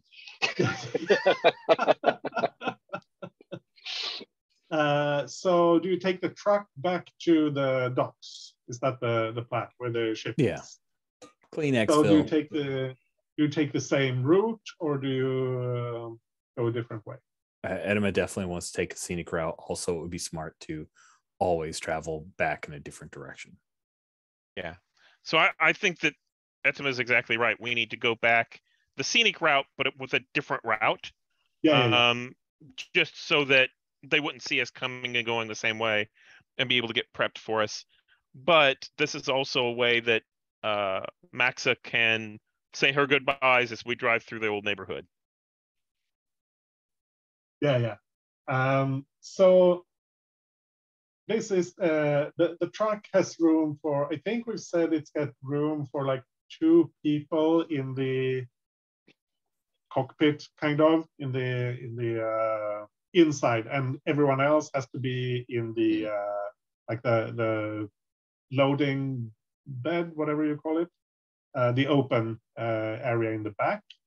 So who's driving and who else is up front? How about if I drive with this up front with me, and Etema and Maxa can be in the back? With Tritzy as well. Yeah. Oh, with Tritzy, yeah. Cool. Well, Tritzy, why don't you ride up front and this can be in the back? Yeah, that makes sense. Okay. Sure. So I want some kind of role here for you to get from Bright Market to the docks without incident, because now you're transporting a very, very wanted rebel leader. Hot. So what would that be with? I I mean, if we're going to fight our way through, we could make it a group thing for fighting, right? Yeah, but then you'll be. I mean, if you're fighting your way through, then you get into trouble when you're going to leave. And I don't think this is handling a vehicle, because we're not like in a car chase or anything. Maybe it's prowl. Oh Prowl can work. Yeah. I would say that it's prowl if you're trying to keep Maxa keep anyone from spotting her, basically. Like taking the back alleys and yeah, that sort of thing. Yeah, that sounds right. I think you could roll for finesse to handle a vehicle, but then you're doing more of a, oh, there's a police patrol, let's speed in the other direction, and that will probably draw more attention. Okay. Do you want me to roll this? If you're driving, it makes most sense, but it doesn't have to be you. No, that's fine. Yeah. I think I can also help you, because I also have foresight. Okay. Really? Oh, okay. Yeah. Huh. That came with the spider book, I think. Oh, right. I think for Tritzy, what that looks like is once, like after going through the area on the way in, part of what she was doing while she was hanging out at the bar was like disabling traffic cameras or whatever we have there. So anything along the route, I was like, cool, that and that and that. Yeah. Do my best to knock those out. Nice. Awesome. Yeah. So that's 3 dice. Okay. Do you want to push yourself or take a devil's bargain, or do you roll your 3 dice? What kind of devil's bargain do we have? Someone have a suggestion?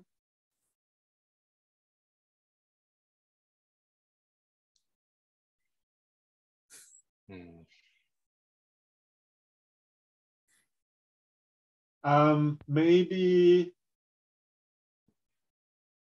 this gets really impatient.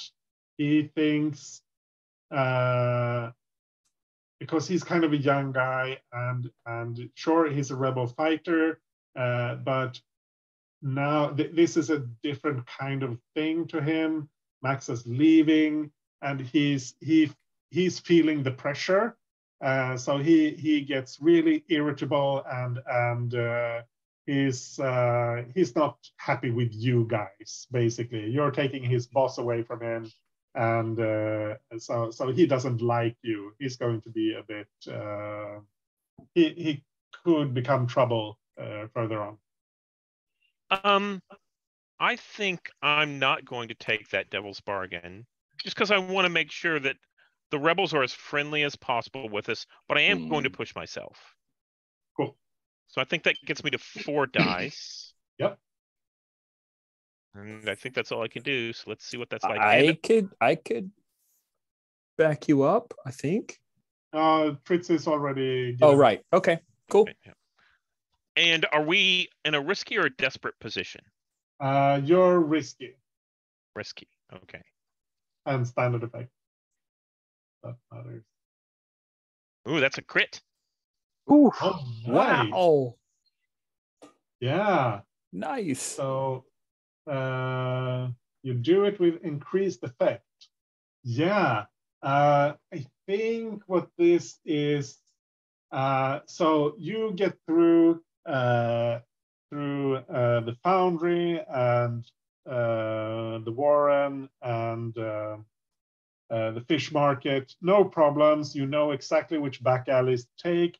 When you spot the I think like Fritzy has a data pad up where you where you're tracking the patrols and that sort of thing. So yeah, take a left here, that sort of thing. So you get through without problem. You get to the docks, and I think maybe Etema, you've called ahead to Val to let her know that, yeah, we're coming from here. So Val has like the loading door, what do you call it, open. And Bade, you can just drive straight into the ship, and then you can just take off and go right away. Perfect. Nice. So you get through. You don't just get to the docks; you get through the docks without issue. Cool. So you get Maxa up to 13, 14, yeah, I think. Okay. Maybe this is a stupid question from the GM. But does it seem fair that you can transport Maxa, that you can get Maxa to Tiri without any further rolls? Does it feel like that's fair, or does it feel like, because she's not wanted on 13, 14? Yeah, no one's looking for her up there. Well, and in general, we could also have Tiri meet us someplace. That's true. Yeah. I think. Yeah, she's all packed up and ready to go. Yeah. I think that's a 1 stress flashback to set that up. to like get the timing right and that sort of thing, if that seems fair. I'll pay it. Ooh. Boom. So you talk to Tiri, and how do you put this to her? Straight up. Hey, listen, Max is in some hot water. We're going to pull her out, and I want you to come with us. We're going up. Not going back. Up. Yeah. Ooh. That I think I want to roll. Okay. That's when you're doing that, you're in a control position. So this is pretty safe. Yeah. All right. I think I am trying to sway her with logic. Yeah. I could be consorting. It's 2 dice either way. So Yeah. All right. So I'm paying a die or I'm paying a stress for the flashback, and I feel like I need to push myself to give myself a 3rd die. This is gonna be expensive. I'm gonna need to get drunk on our way out of here.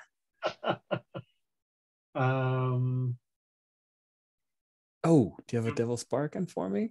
I may not accept it, but I am curious. Ooh.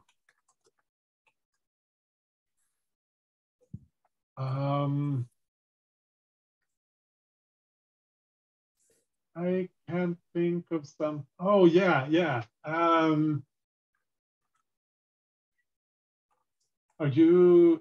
think she wants assurances that you're coming with them, like that you won't leave her alone.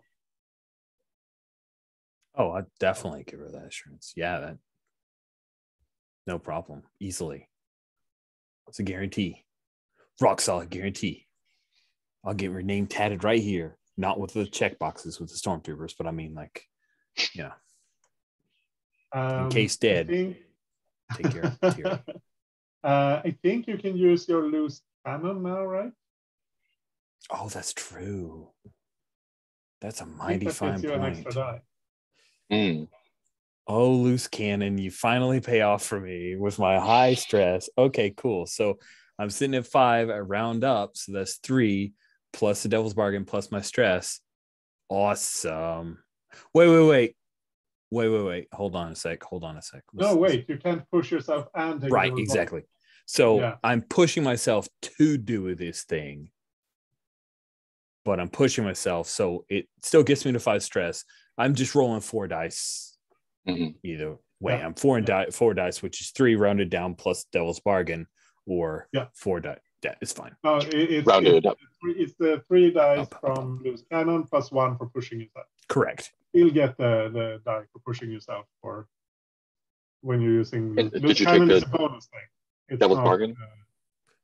So you don't have to do the devil's bargain. 2 for the. Okay. So I either roll 2 for the stat plus 1 for pushing myself for an extra die plus 1 from devil's bargain, or I get a devil's bargain. I push myself and use the 5 stress to be 3 rounded up, so 4. No, so it's 4 dice either way.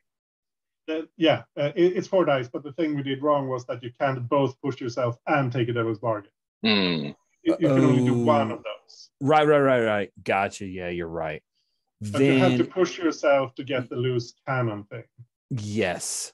So I could push myself to get the loose cannon and take the devil's bargain. So it's either 4 or 3. Gotcha. I got it now. So I can push myself to get the devil's bargain and take the devil's bargain. You can push yourself and get loose cannon. Push myself for a loose cannon, take the devil's bargain, 4 dice. But if I'd gone the other... There's no devil's bargain. Damn it. You can't both push yourself and take the devil's bargain. Okay. I thought... So the 2 choices are... Yeah, the 2 choices are you get the 2 dice for your stat and push yourself normally and take the devil's bargain that gets you 4 dice. No, right? no. Three no. dice. It's 3 dice. No, Oh, you're right. You're right. It's 3 dice. There's Okay, two you're right. choices. You can take your stat plus the devil's bargain. That's 3 dice. And that costs you no stress other than the flashback. That is what I will take. The other option is you get to 4 dice by pushing yourself, because that gets you to 5 stress, which means your loose cannon gives you 3 dice, and you get 1 die for pushing yourself because you still get that. Oh, then so I will take it's 4 dice, but you pay 2 stress, or it's 3 dice with the devil's bargain. I will not take the devil's bargain, and because I want 4 dice, I really want Tiri aboard. So Yeah. I'll eat that stress. I'm at 5 stress now. I'm so close to not having my character anymore. My dog is looking at me like, "Why are you doing this? Why you go so hard? Just take easy. 3 is good as 4. I can't count, so don't trust me." And that is a critical. Crit. Oh, That is a critical. Nice. Nice. So yeah, you do it with increased effect, and that's she's on board. I'll grab my things. Just tell me when to be there. Okay. Um, Thanks, Tiri. It's gonna work out. No. Thank you. If you can get Max out and you can get us away from here, then that's all I ever want. All I've ever wanted. May I add to that, maybe for the critical? Sure. What if Tiri pulls out like an old ident chip that was like their mothers or their sisters or something like that they can give to Etema to travel under an assumed name, but basically it makes you like you're part of the family. You're a Nos now. That's so good. I love it. That's awesome. Yeah. I think Etema She's just would not in, this- but she's yeah. really in by kind of making you a part of the family. Yeah. Yeah. Oh, I love that. Nice. That's so good. Okay. So now you take the ship up to 1314. Tiri is waiting there. You just open the door. She steps in. Tiri and Maxa have a very heartfelt reunion. They haven't seen each other since they were separated, and that was a long time ago. They've communicated, but they haven't actually physically met since then. And that was, they met after they were you freed them, I think. Yeah. Anyway, it's been a long time. They have a heartfelt reunion, and now I think what you need to do is travel up the shaft, basically, to get Tiri, I guess this is when Etema leaves. I think it is. Is this Val giving you a ride up the shaft, or do you have like arranged a separate ship transport? If Mark and Steven, if you're cool with it, I'd kind of like for it to be Val, and then if Kai's able to make it next week, there could be a like final scene. Yeah. Val sending Etema off, and if Kai doesn't, then it's there you go. Cool. I think we end the session here. Yeah, that feels right. Do we want to have goodbyes with Etema? I'd like to have goodbyes. Yeah. Do we want to do that now for the two of us, and then if Val's here, he can have his? Yeah, let's do it with you now, just in case someone misses. So the energy's still here. We still got that. Yeah. The next session. Yeah. So who wants to go first? I'll go first. I have an idea. So I basically, I think Etema and I go off to the side, and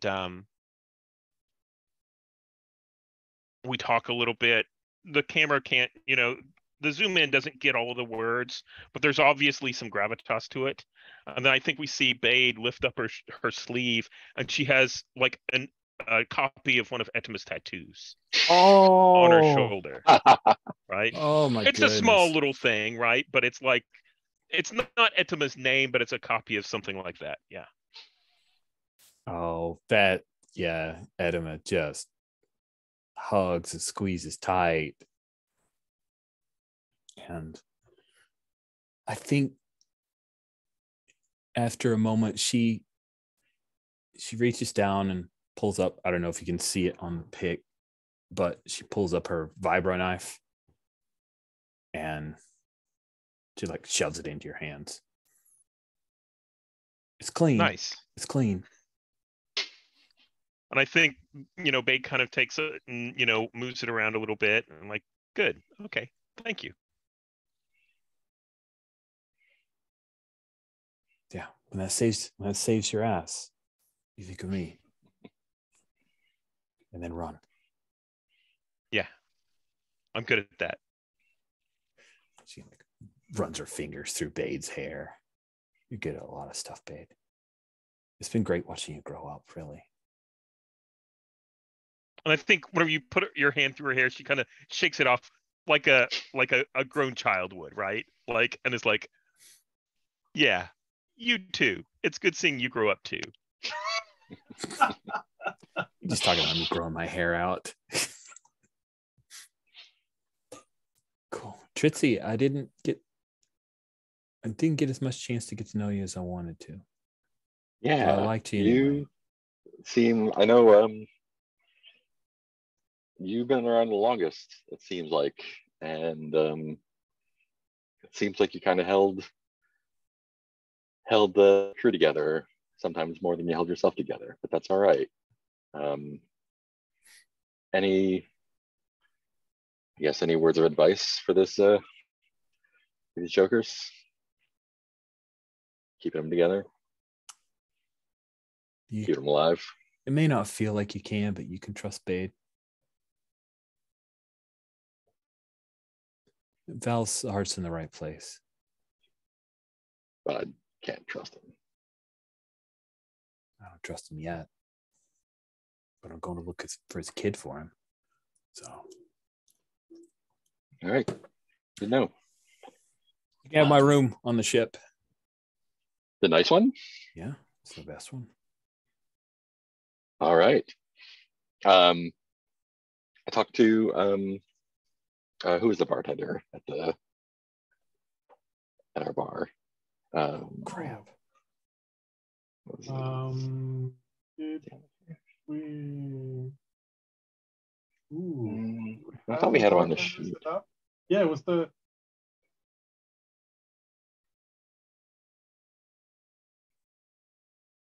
Actually, I talked to Jenna, who was a servant back at House of Shock, and I got her to sneak me this and give her an actual bottle of Mandalorian. Ooh, nice. Wow, this is so small. Yeah, I mean, don't open it until you. So it's the real stuff. This is the real stuff. Just like opens it up, like doesn't open it up, but like looks the back. Wow. Thanks. Yeah, open it when you get there. Yeah, we'll make a toast to you, Tits. Yeah. And I think let's have a couple of like ident codes or something that Etema gives over, or messages, just in case Bria or Boko or any of these people, people who aren't here, PCs that aren't here want to say anything. Yeah, absolutely. Yes, for sure. Yeah. Etema would have definitely done that. And also, like, I don't want to take up a whole scene, but I imagine like post-credit scene or credit scene of her, no words, but going to see her mother and doing the old crying out of the one actual eye and hugging and then leaving. But that was probably a flashback type moment, Yeah. once she got Maxa, it's all in. Like it's messages and a hasty goodbye to these two and a few others, and then Etema out with her sisters, which is pretty great. Thank you for that, by the way, yet again, Stephen. Good. Cool. Ooh. There we go. Let's say that for next time. I maybe want to do a scene with Etema and her mother. Okay, absolutely. Maybe. Yeah, I need to think. If we still feel like it next time, I'm of course open to it in 2 weeks. And if not, that's okay. So I think this is like most of the crew leave the ship here on 13-14. But Val, Etema, Maxa, and Tiri, and a couple of others just to fly the ship are continuing up. You're going with a minimum crew just in case things go bad or there's an inspection or something. Cool, but let's just to make the goodbyes make sense at the time. Cool. Yeah. I think that's the job. So let's do XP because we're at time. So crew first.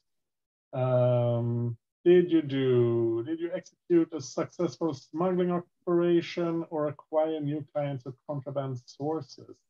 Yeah, I mean, this is transport passengers. This is your thing.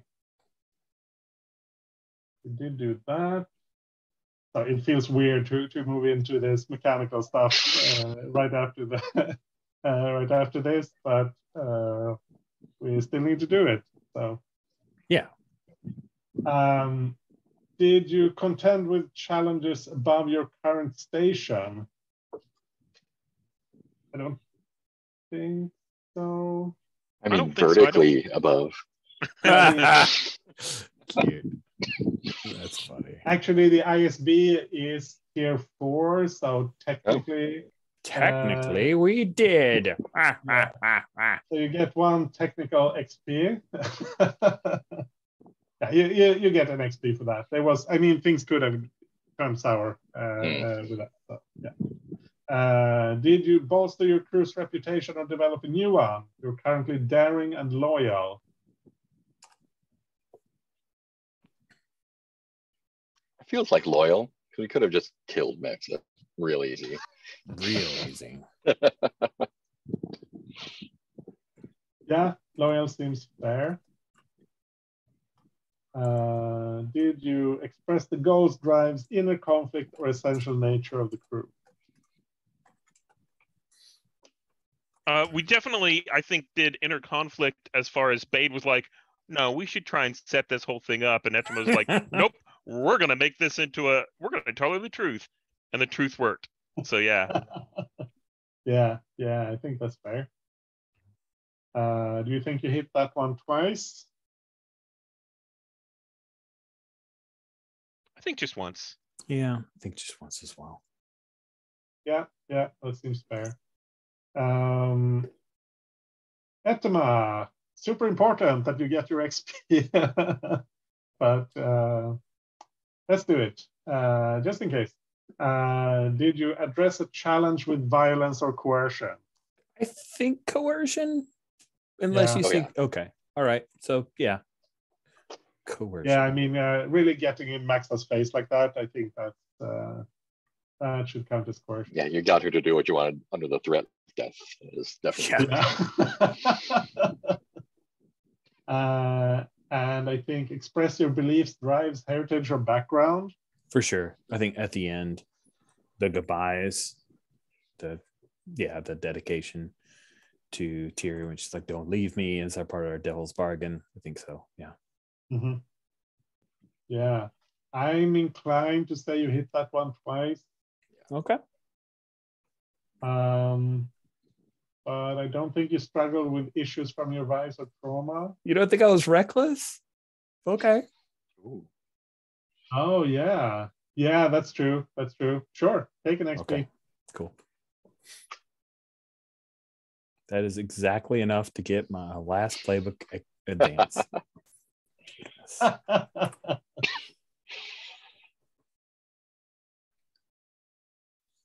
Yeah. Cool.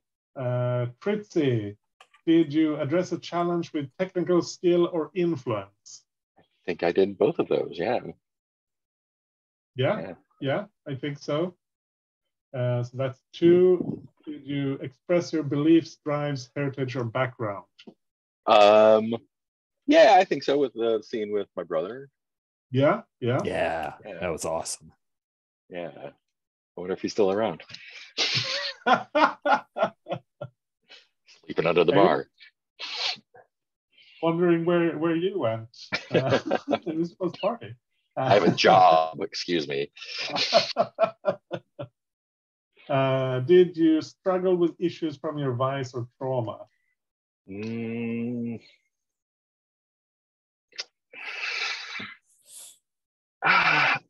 I think obligation would be double dipping with a brother.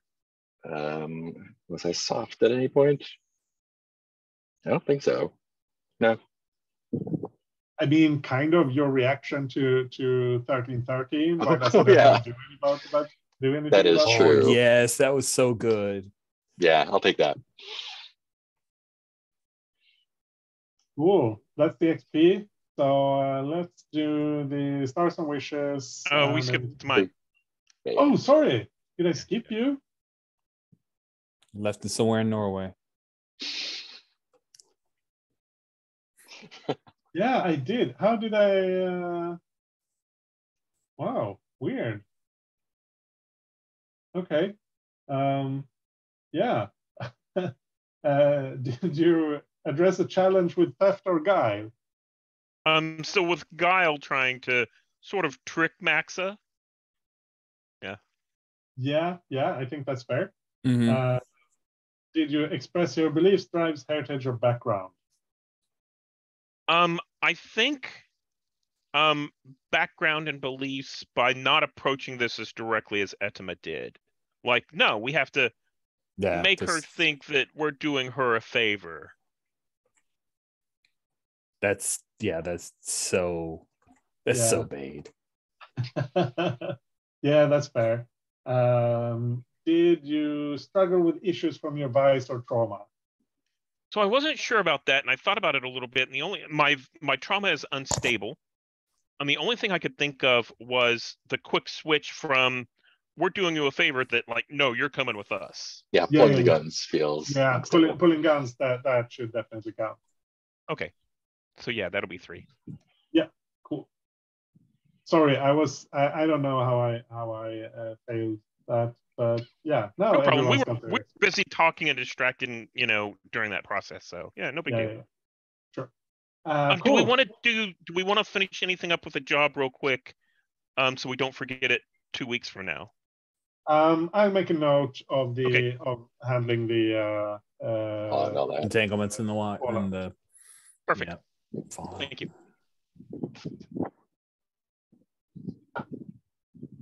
Cool. Yeah, I think let's do stars and wishes off camera. So, okay. Bye everyone. Thanks, everybody.